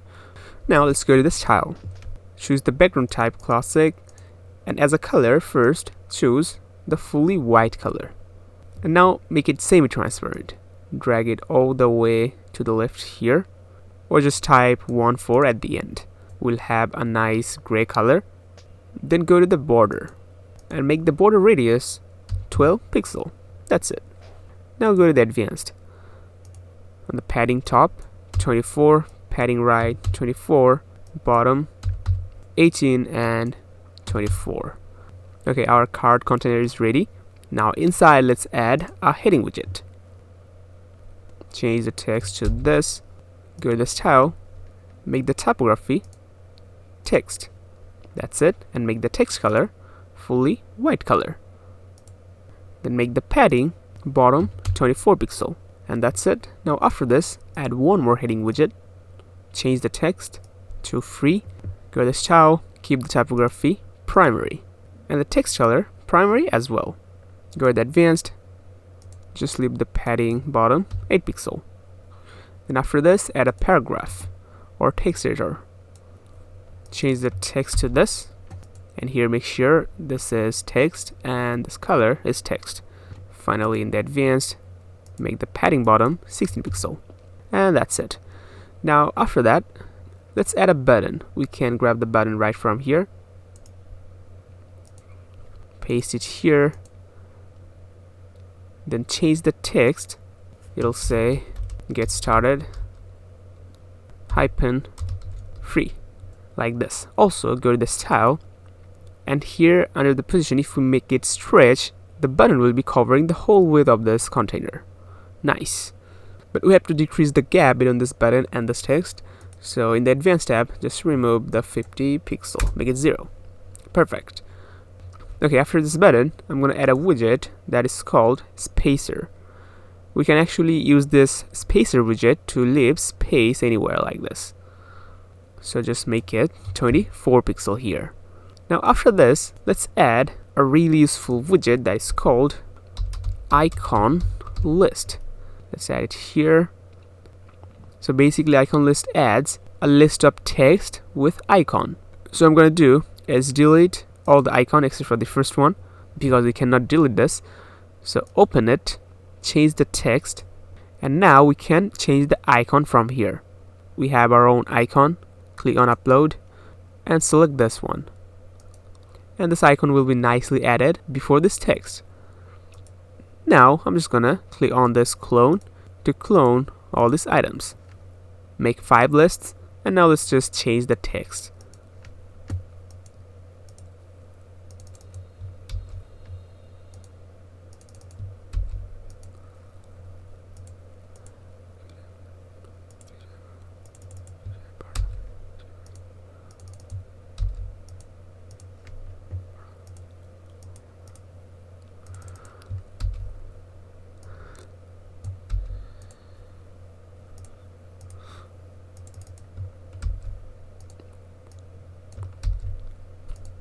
Okay, now let's go to the style to style this icon list.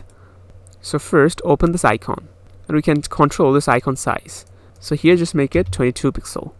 Then have the gaps, make the gaps 3 pixel. Then scroll down, open the text, and open the typography. Keep everything as it is, but weight 500. Then line height 26 pixel, and close it. Okay, now after this, what I'm going to do is duplicate this icon list. We'll have the same one here.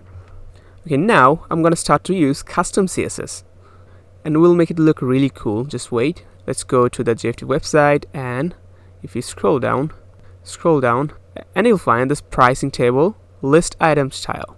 Just copy all this code and add it to the code base. Then go to grab the class name. First copy this pricing section and put the pricing section class on this pricing section, and it'll add a nice gradient before this section, looking really cool.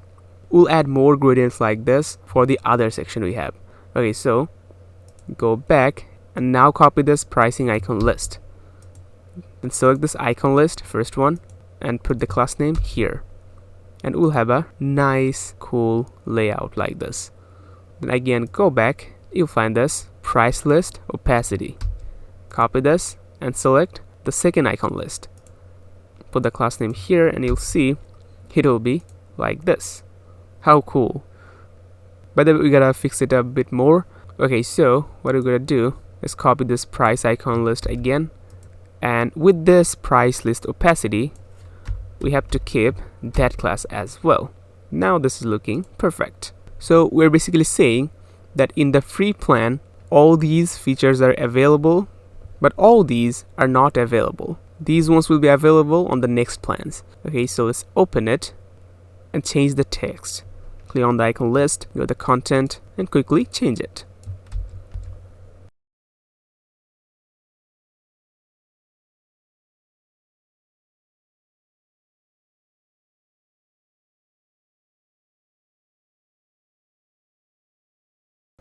Okay, now here what I'm gonna do is delete this last one. Okay, this thing is looking really good.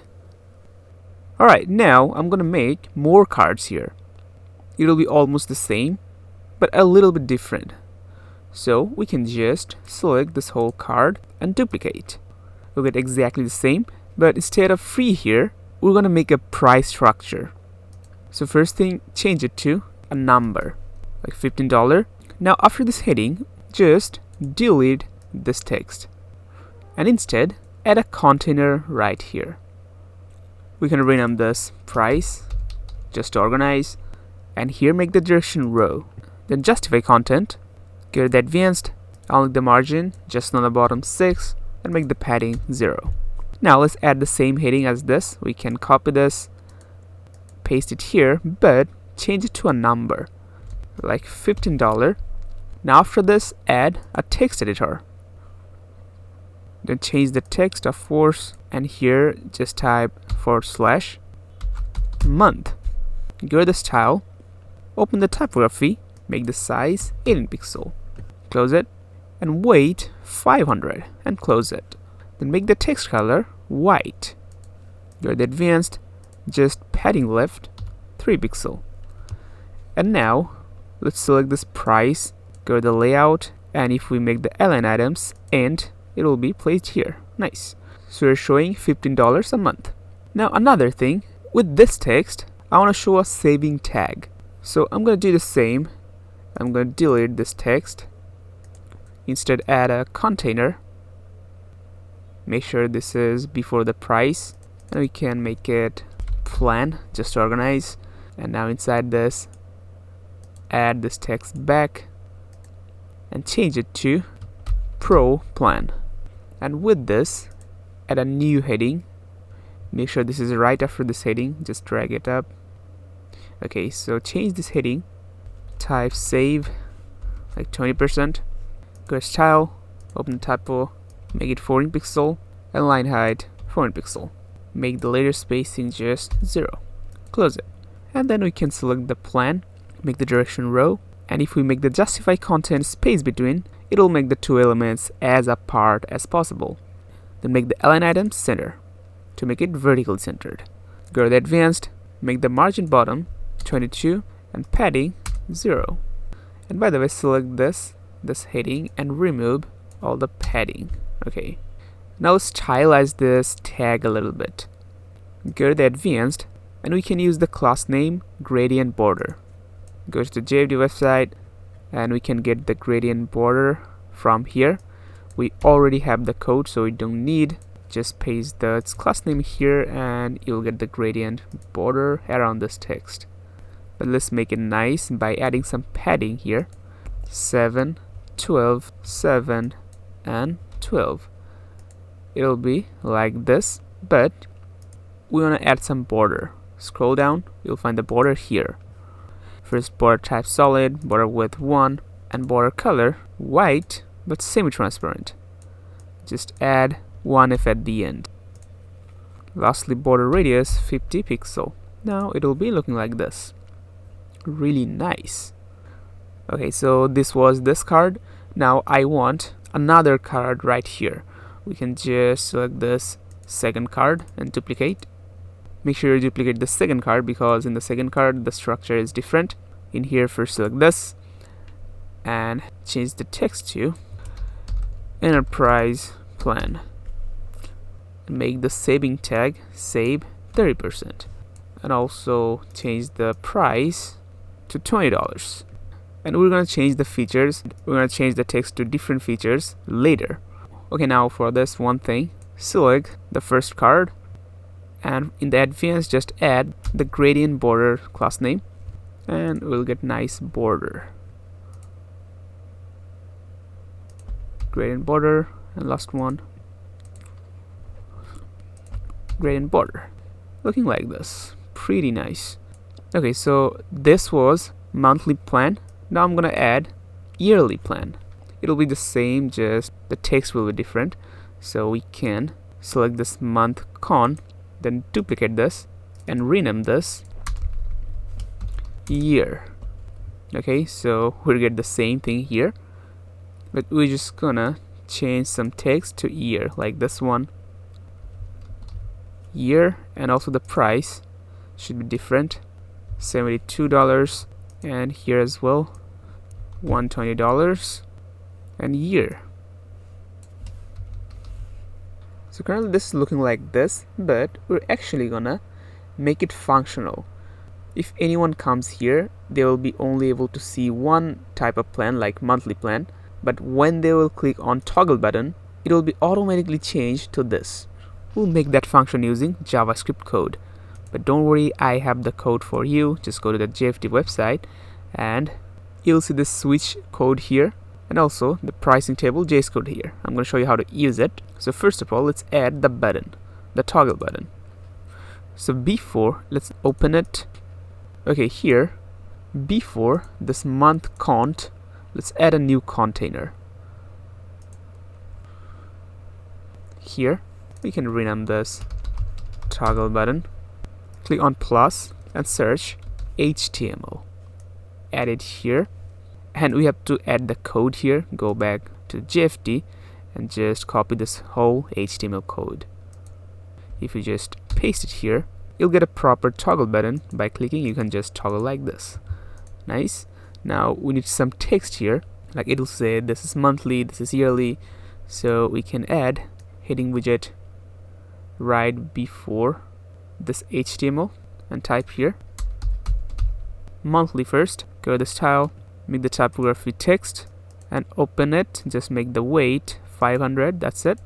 Then duplicate this text and drag this heading after this HTML and change it to annual. Okay, now select this toggle button, make the direction row, justify content center, align item center, and on the gaps unlink, make the column 16 pixel. It'll add gaps. Okay, so we have added the button nicely. Now finally, I'm gonna scroll down here, copy this JS code, and we have to paste the JS code in our main code base here. So scroll down all the way. Now don't paste it inside this style tag. This time paste it after the style tag, because this is not CSS code, this is JS code. Now after pasting it, you won't see anything changed. Okay, so here we have to do one final thing. Go to the JFD website, and if you scroll down, you'll find this pricing table toggle CSS. So copy this code, and now in our code base, just paste the code right after this style tag, and it'll add another style tag. After adding the code, go back and you'll see this class names. First copy this monthly plan and select the month con, then add the class name here. Then select the annual plan and select the year con, add the class name here. Now in the building mode, we cannot see the changes, so click on this publish and open your front-end website, or just click on this preview changes to open the whole website in full mode. Now scroll down to the pricing section, and now you'll only see one group of pricing plan. This is currently switched on the monthly. Now if we switch to the annual, you can see the plans has been changed to annual. Currently there is no animation switching between these, but we will add nice animation, and once we switch to annual or monthly, it'll toggle with a nice animation. But the great thing is this function is actually working perfectly. Alright, now let's go back and polish this section. Let's make it fully responsive first. In the laptop mode, this is perfect, but in the tablet, this is looking really bad. Let's fix it. So first thing, select the month con, go to the layout, and make the wrap here wrap. So first thing, open the month con and select the grid. In the layout, make the columns 2 here, and it'll be like this. 2 columns on the top and 1 column at the bottom. It's a good placement for the tablet mode. And here do the same for the yearly. Go to the grid and just make the column 2. Perfect. Now finally for the mobile mode, it'll be easy because this is already fixed, you can see. But all you gotta do is change the text size on the cards. So just select this icon list, go to the style, and first open the icon, change the size to 20 pixel. Then open the text, make the typography size to 14 pixel. Also open this, select this icon, make it 20, and text, make it 14. And this will be instantly looking good. Also select the card, unlink the padding, make the padding 20, but just on the bottom 12. It'll make it more compact. Make the padding 16, but just on the bottom 8 pixel. It'll make it more compact. And we have to change all these text size too. Make the font size 32 and make the line height pixel first and 40 pixel. Also select this text, make the font size 15 and decrease the margin from here. Just make it 0. You can also select the button and remove the margin top. It'll be all compact and nice. Okay, so I'm gonna do the same for the other cards. Just copy this card, paste it to the other card, paste the style, and select this text, copy and paste it to the other styles elements. By the way, make this one smaller as well. 30 pixel is looking good. Just decrease the line height 17 pixel. Okay, and also copy this description, paste it here, copy this button, paste it here, copy this icon list, paste it here, copy this icon list, paste it here. So I'm just gonna do the same process for all the items we have. I'm gonna come back after doing it. Okay, I have made every item same here, pasted all the style. Now this is just fully responsive. So basically this section is fully ready. This is looking like this, but of course we're gonna add nice animation on toggle. But we can say right now we're completely done with our homepage sections. But 1-2 major thing we left is our header on the top and a footer on the bottom. Most important sections for a landing page or website. So now let's see how to add a header and a footer. Publish the whole home page, then go back to the dashboard. Click on this Elementor's icon and click on this exit to WordPress. We'll be here. Now click on this WordPress logo, WordPress icon, and we'll be in the dashboard. So as we don't have the Elementor Pro version, we'll use the Elements Kit plugin to create our header and footer. So you see we have the option header and footer. Click on it, and here scroll down, click on this next step and keep clicking next, next, and next, and we're all set. Now click on this header footer again. We'll be here. There's nothing created yet here, so scroll up, click on this add new template. So basically we're adding our header and footer as a template. So on the title, just put header, and type, make sure you select header, and condition, make sure you select the entire site. And on this option, just turn it on and click on save changes.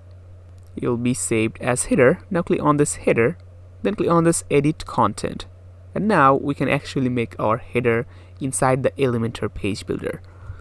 It'll open an empty page, and here we'll design the header nicely. And after we make the header here, it will be automatically added to our home page by this plugin. Okay, so first let's add a new container. We can just rename this header, and here first make the min height 86 pixel, make the direction row, justify content space between, align item center. Then go to the advanced, make the padding 20 pixels on the right, 20 pixels on the left. Okay, now inside this add a new container. Don't have to do anything with this container, but inside this container just add an image widget, and this is the image widget we're gonna add our logo into. Click on here, scroll down, and you'll find this logo. Select, the logo will be added here. By the way, we have to make the whole page black because this is a new page, that's why. So just click on this post settings, go to the style, and add the background color here as well. So just like the home page, let's add the color here, 030116. Nice. So we got the logo here after adding the image. So go to the style of this image and make the width pixel, then type 159 pixel, and make the height here just 100%. That's it. Now after this container, add a new container. Make the containers justify content center, go to advanced, padding right 20, padding left 20. And now inside this we're going to add the menu widget that will show the menu like home, about, contact, all these. So click on plus, and if you search nav menu, you'll find this Elements Kit nav menu. Add it here. A widget will be loaded, but there is no menus created yet. I'm going to show you how to create menus for your website in a few moments. But before that, let's complete the header creation. So after this container, let's add another container and make this width, select pixel first, 163. Make the justify content center. And that's it. Now inside, just add a button. So I'm going to use the same button we have created here. Just copy this. By the way, you can just copy and paste elements from one tab to other tab. This is cool. So paste it here. The button will be added like this. Change the text to this. But with the button, I'm going to add an icon. Click on this upload SVG, and you'll find this icon. Just insert. Click on this position end and spacing 4.5. If we close it, this is looking like this. Although this is looking like this, but we'll use the custom CSS to make it perfect. So go to the JFD, scroll down, you'll find the main menu style CSS. Just copy the whole code, go back, and we need a HTML widget. Add it here, and add the code here, and you'll see this button will be instantly fixed. But this is looking like this, so let's fix it. Okay, so first thing, select this container in the header, first container, make the width 160 pixel, then select second container and make the width, select custom and type content-width, and it'll only use the space it needs. Still the button is ruined. Let me see. If we increase the width up here like 200 pixel, this is getting fixed. But make the align items end, and it will be fixed. Okay, so here we had to make the button typography font size 14 pixel. Then even if we now make the container size smaller like this, it'll be perfectly fitted with this button. Perfect. Now the header is ready, but we have to add the menus for our header. So we have to go back to the dashboard, click on here, open the dashboard. Creating menu is really easy. Hover over this appearance and click on this menus. So on the menu name, we can rename anything like main menu. Then click on this create menu. Okay, the menu is created. Now we have to add links in the menu. Links like home, about, contact. So we can see the home page is already there. Click on here and click on this add to menu. The home link will be added here. Now let's add more links. Click on this custom links. First let's add our product. So type here hash product. Then on the link text, just add product as a name. Now click on add to menu. Then add another one. This will be hash features and features as a name. Then we have testimonial section. Testimonial and testimonial as a name. And lastly, pricing as a URL and pricing as a name. Okay, we have all the links. Now you can readjust the links like this. So first home, product, then I'm gonna put features, then testimonials, then pricing. Okay, now click on save menu. Now close it, and if we go to our header and refresh this whole page, but make sure you publish before.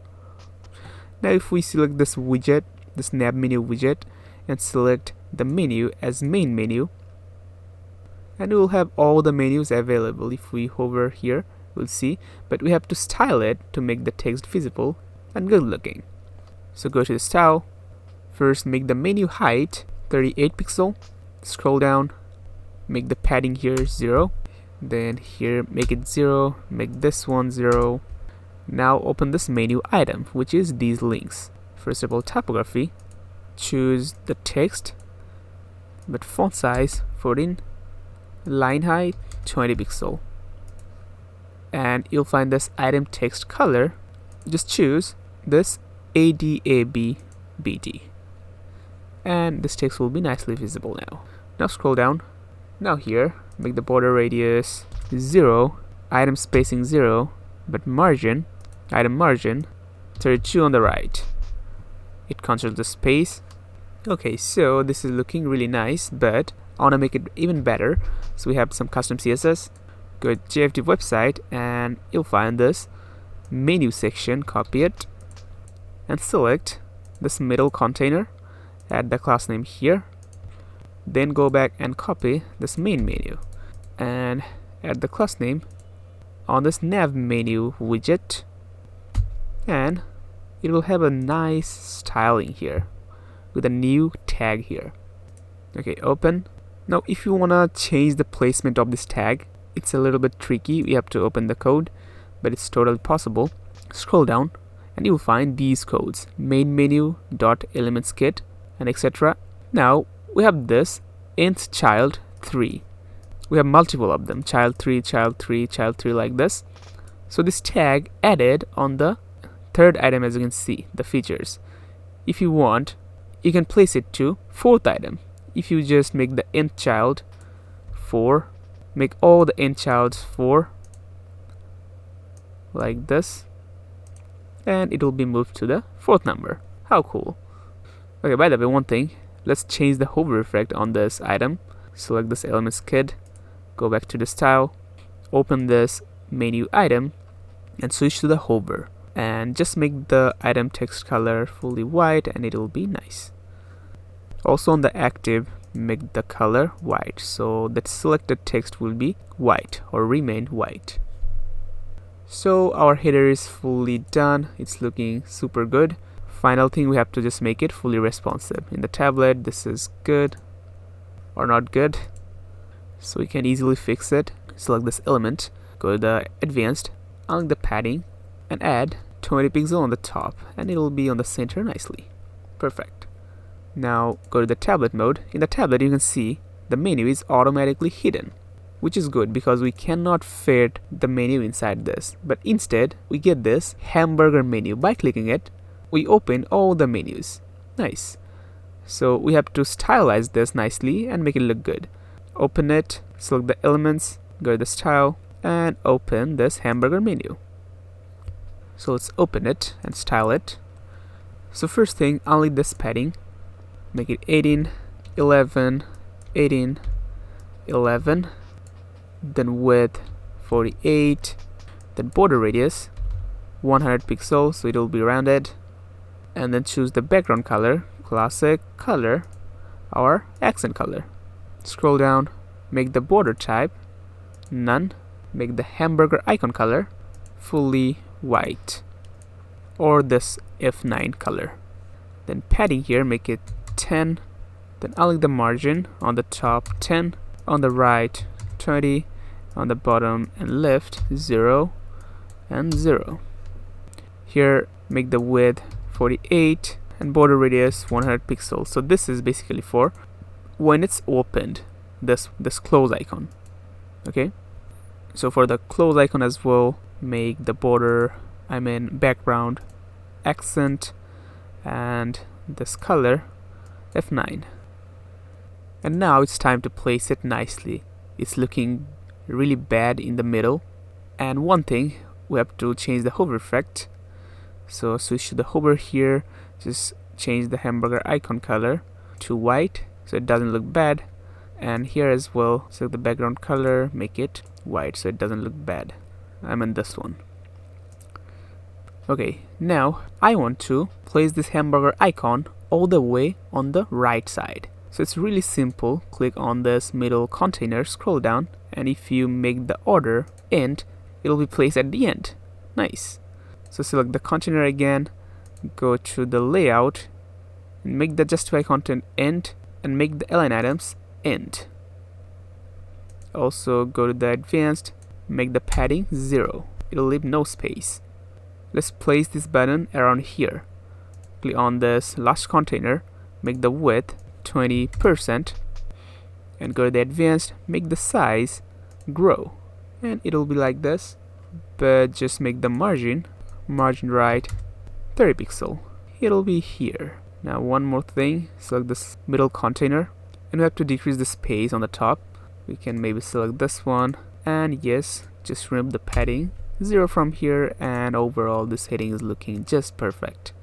And okay, we really have to make this background color fully dark, so we can again just select the snap menu, go to style, and make this background color.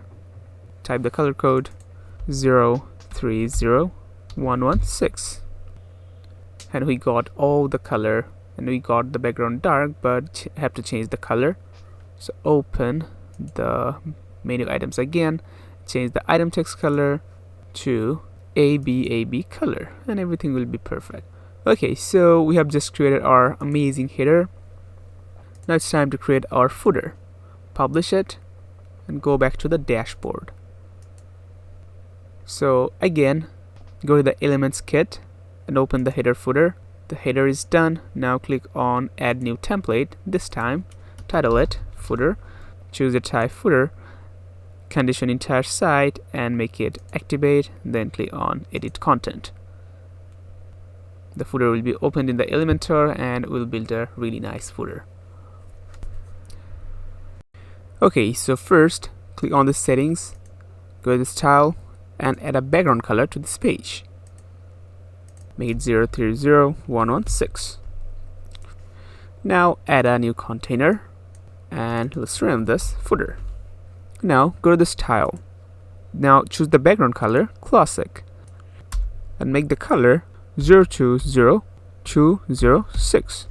Now open this background overlay, choose classic and choose an image. You'll find this image. Now scroll down, make the position custom, then position X, make it 90%, and position Y minus 31 pixel. And here make the repeat no repeat, then choose the display size custom and make the width 530 pixel. Finally make the opacity 1. Scroll up, go to the advanced, make the padding 152, then 20, 48 and 20. Now we can see this image. Inside this footer now add a container. Make the container row, then inside this container add container. I'm gonna rename this con shortly, and here make the width for 24 pixel. Now inside this let's add elements. First I'm gonna add a heading, change the heading, newsletter, and go to the style, make the typography 24, 500 and 32 line height, and keep the text color fully white. Go to the advanced, make the padding bottom 12 pixel. After this let's add a text editor, change the text, and go to the style. Keep the typography text and the text color, make it fully white, but drag the slider at here. Just type AD and you'll have this color. Go to advanced, padding bottom 32, width, select custom, and custom width to 84 pixel. It'll be like this. Now let's add a new kind of widget. With that, we can add social media icons. Click on elements, search social icons. You'll find this one. Add it after this. It'll add some social media icons, but I'm gonna delete all of these and edit the first one. Click on this icon library and search Facebook and click on all icons, and from here choose this Facebook F,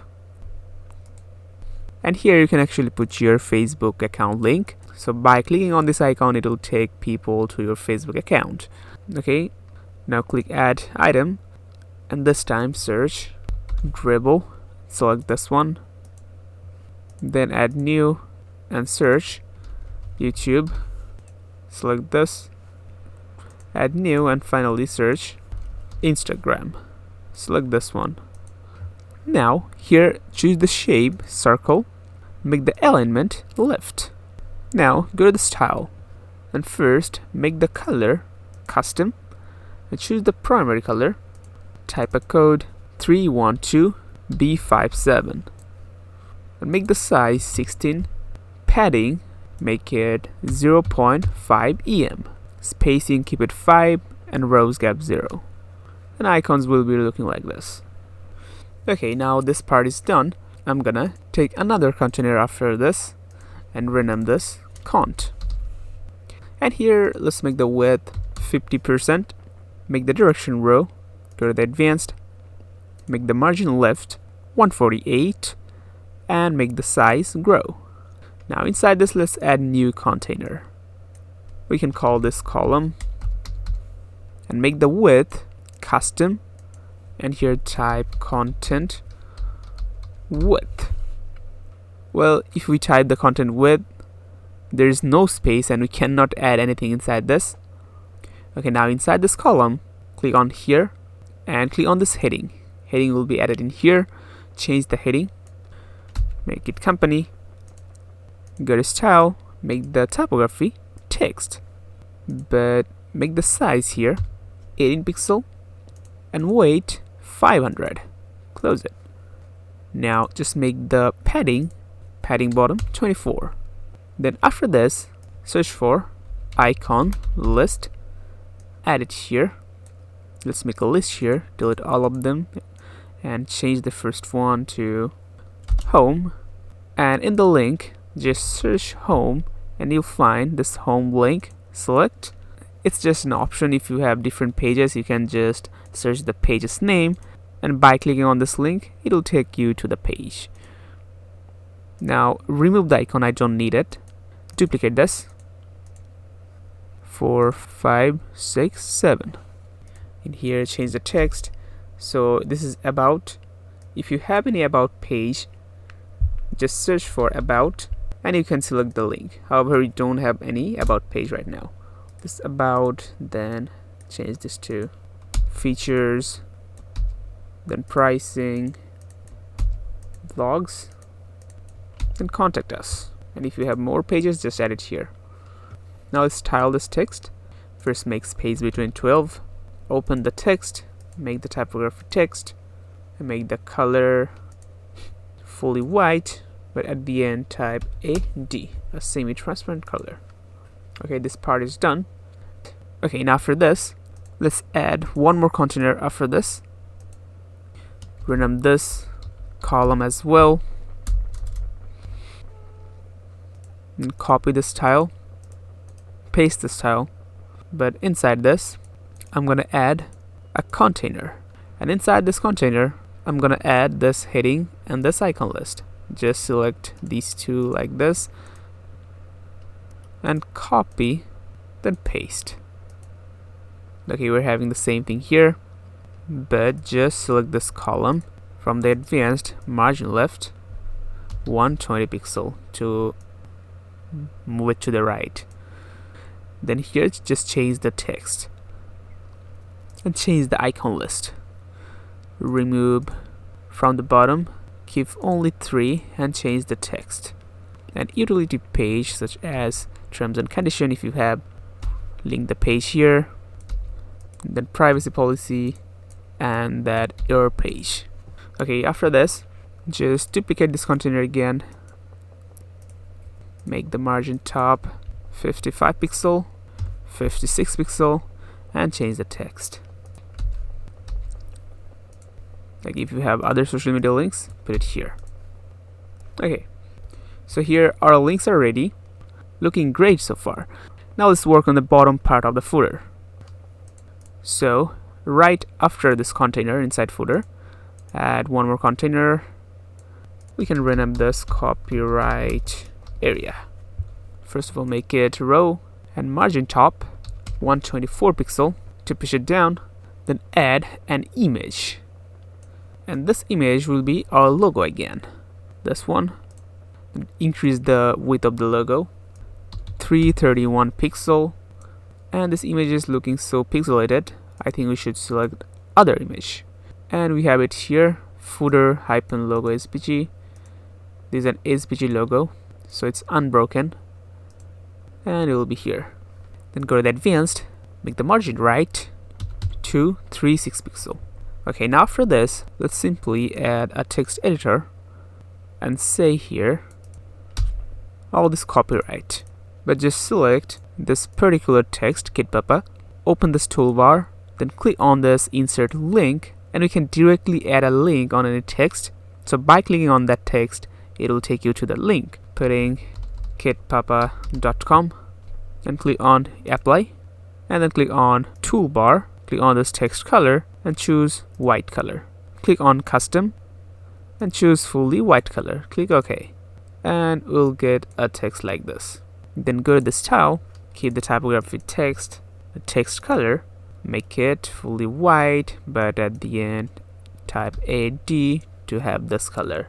Finally go to the advanced, padding bottom 8 pixel.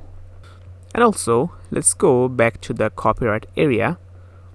In the layout, just make the line items end, and this text will be at the end, but we still need to decrease the space in here. So you can go back to the typography of this text, make the line height 0, and it will be nicely at the end. And by the way, go to the content and select the KitPapa again, and I want to add an underline here. Click on here and it will have underlined. By clicking here, it will take us to the KitPapa.com. Cool. So this is our footer, looking really cool. Now let's just make it fully responsive and we'll be done. So the laptop, it's looking great, but let's quickly fix this image. This is interrupting this text. Select this footer, go to the style, open the background overlay, and on the position, make the X position 95 and Y position 35. Then here, make the width 500, a little bit smaller. And I think we should increase the X position as well, like 100% is good. And this is looking just perfect for the laptop mode. Let's go to the tablet and here fix it. First keep the X position 100% and Y position 110 pixel. Let's decrease the opacity as well to 0.6, and it'll interrupt the text less. Now I also want to change the layout a bit. So first open this container and make the direction column, and it will be aligned in a column. Now select the second container, second count, and remove the margin left. On the margin top, make it 40 pixel, and then select this column, second column, and make it direction row. Okay, so select the count again, and we have to increase the width. Just make it fully 100%. And again, select this column, open it, select the second container, remove the margin top, but add the margin left 56 pixel. You'll be here. And now the tablet mode is looking like this, but we can see a problem here. Let's fix it. This is a line height issue. Open the typography, add some line height like 20 pixel, but we gotta fix it totally. Select this image, remove this margin, make the width to 20 pixel. So you can remove the line height again, make it 0, and this time select the copyright and make it justify content space between to send it here. Now this is looking perfect. Now one final thing, select the footer, decrease the padding here on the top 75, 20, 28 and 20 pixel. Perfect for the tablet. Now finally for the mobile, let's fix it. It's really easy, everything just has to be all column. So select this, select the column, make the direction column, and make the width 100%. Go to the advanced, remove this margin left. Also select this one, remove this margin left. Just increase the margin top 40 pixel. Also this one, make the margin top 40 pixel. It's looking like this. Now finally fix this. Select this whole container, remove this high margin, make it like 75 pixel, and select this text, make the margin 20 pixel. Also if you want, you can decrease the width of this icon, and everything looking really amazing. Okay, one final thing, we have to resize this image. So select this footer, layout, style, overlay. So first, X position should be 100%, Y position also 100%, and here make the display size content so this image shows the full form, and make the opacity 0.5. It'll be here. So overall it's looking so amazing, perfect for the mobile mode. Okay, so basically we're done with our footer. It's fully ready to be added on the home page. Now let's see how to add our header and the footer in our home page. So go to the home page. It's really simple. It's totally automatic by the plugin. Click on this page settings, scroll down, make the page layout Elementor full width. So this basic header and the footer has been added on the home page, right? But if we just click on this publish and refresh the whole page, we can see our header and the footer has been added in our home page. However, we can see the header is having a glitch, so let's quickly go to the header and fix it. So from here we gotta go to the Elements Kit, then open the header footer, and open the header right from here. Click on this edit with Elementor, and now here we can see I think I mistakenly added a background color on this widget. So let's go to the style.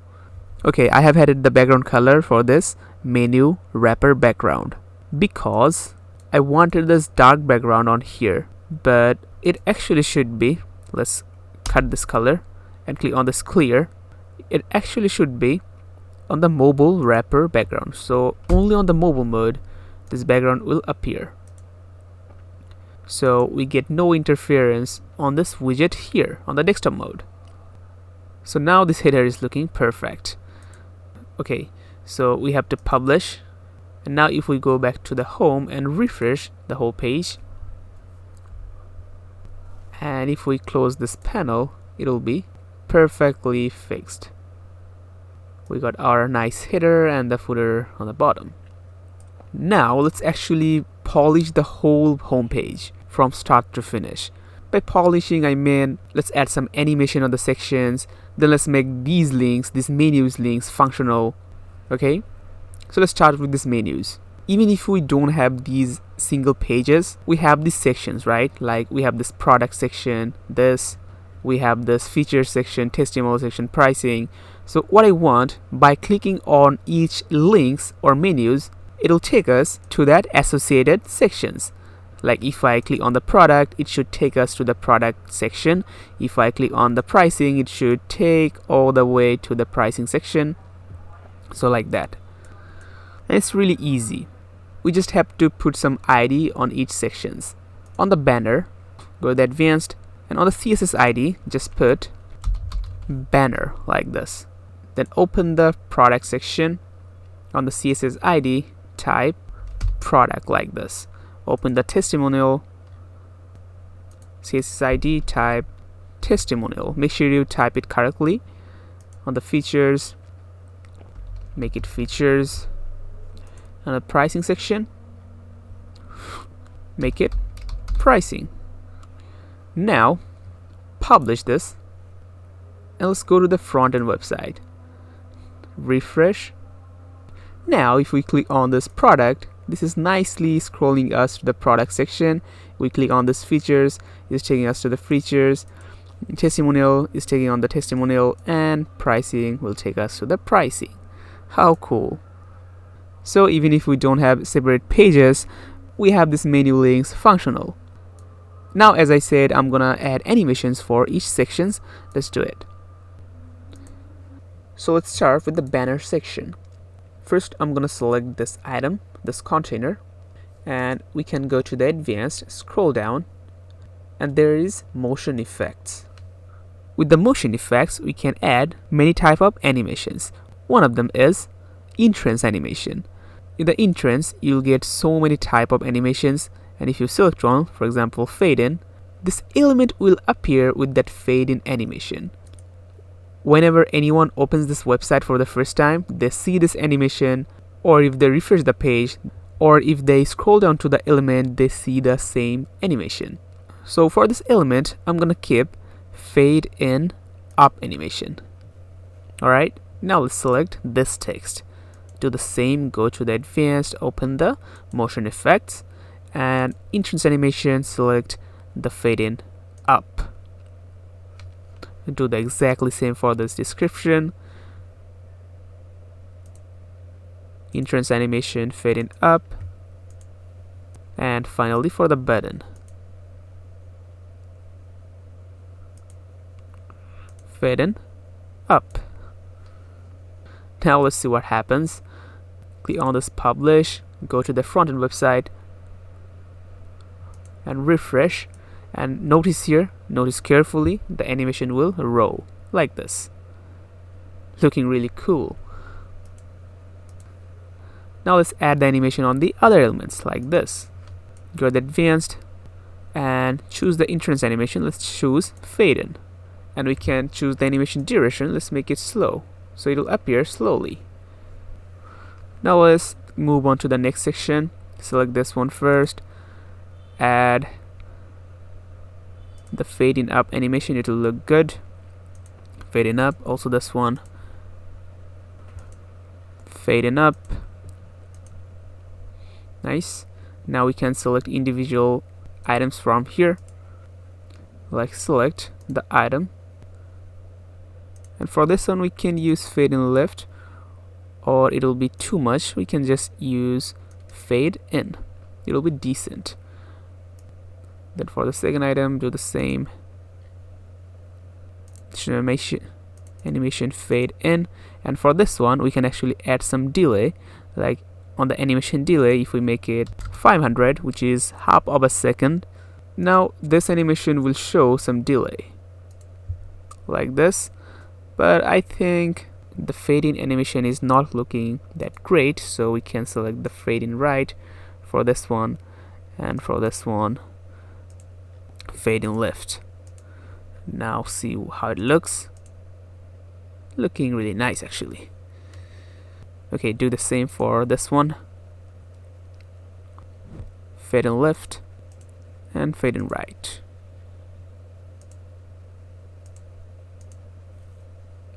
And maybe some delay. Now here, same, we can just copy and paste the style here to have the same animation.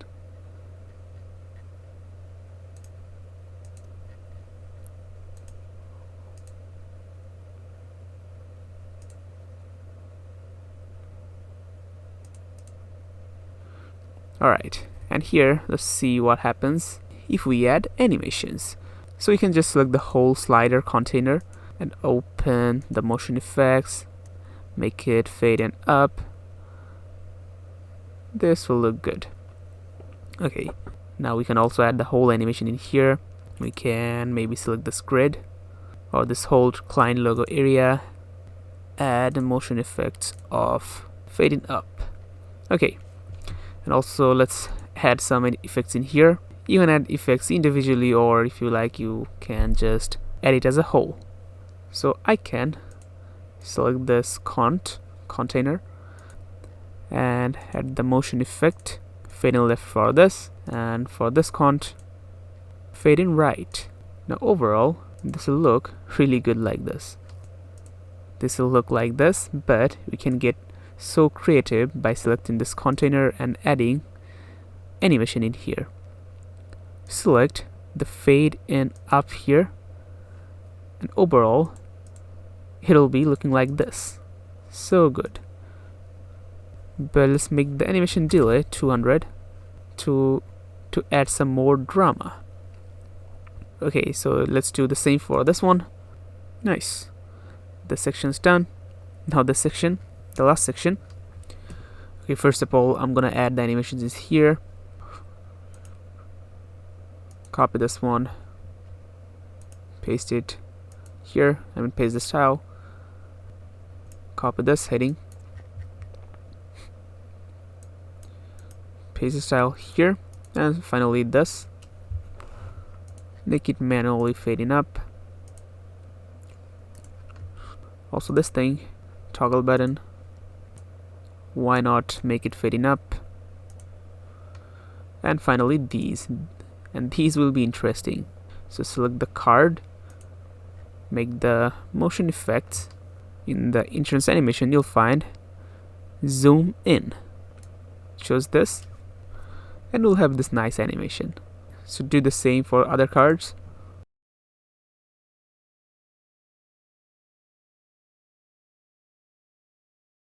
Okay, so we have just added animation on everything. Now let's check the whole site, how it's looking, how it's feeling. Refresh this whole page. So the animations are nicely showing. We can see everything is showing animations as we are scrolling down. As we are discovering things, we are seeing the animations.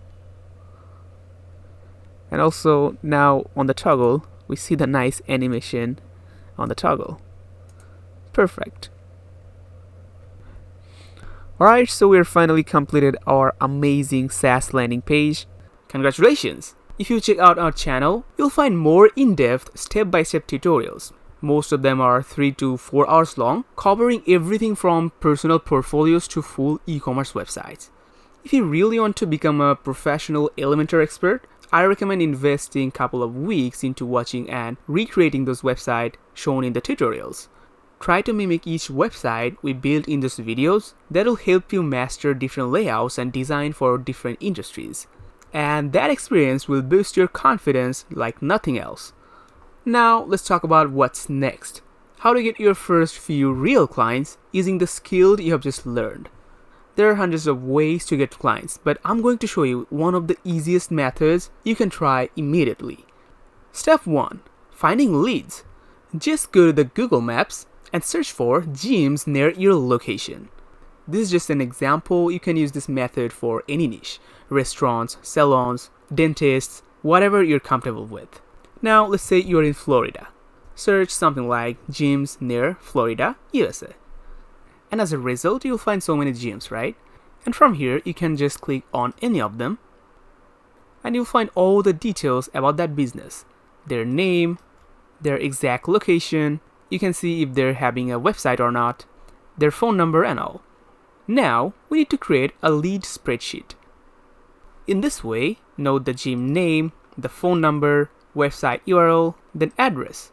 You can make lists by city or even go international once you're comfortable. Step 2. Don't just reach out. Don't just reach out, stand out. Here's where most beginners go wrong. They just call or email businesses saying like, "Hi, I can make a website for you." That doesn't work anymore. you'll probably be ignored because 99% of people are doing the same thing. So here's what you do instead. Something that actually works. Show them what you can do before they even ask. Remember earlier in the tutorial when we bought hosting? That hosting gives you the power to create unlimited subdirectories like your domainname.com/examplegym, your domainname.com/jacksirongym, sunshine-gym, etc. You can easily install WordPress separately for each gym name. Then on that WordPress, you import a base gym template, like for example Power On template from KitPapa. Then once it's imported, tweak it just a little, replace the logo with their actual gym logo, change the main heading or motto to match their business, maybe change one or two colors to match their branding, and boom, you have just created a personalized demo site for them. Not the full site, just a landing page customized for them. Step 3. Contact with proof. Now you're not messaging them saying, I can build your website. You're saying, hey, I have already created a custom landing page for your gym. It's fully working. Please take a look and let me know if you'd like me to make any tweaks or build out the full site. Now that's different. That's powerful. You're not telling them what you can do, you're showing it. Now your chance of getting a reply way higher. Let's be realistic here. If you send 100 proposals like this, you won't get 100 jobs. But even if you get 1 out of every 10 to 20, that's a win. If you reach out to 100 leads, you could land 5 to 10 clients in your very first month. And even as a beginner, you can charge $500 per project. That means you could make $2,500 to $5,000 in your very first month. And if you're confident, good at negotiations, or meeting clients in person, you could charge even more. And yes, building that spreadsheet, setting up those subdirectories, customizing each demo page is a lot of work upfront. But trust me, it's worth it. Because 99% of people won't do this. They're lazy, they send a few DMs and give up. But you are different. You're the one person who takes action. And that's what makes the difference. And remember, this is just one way to get clients. There are many powerful methods. Social media strategies, freelancing platforms, SEO outreach, paid ads, email marketing, and so much more.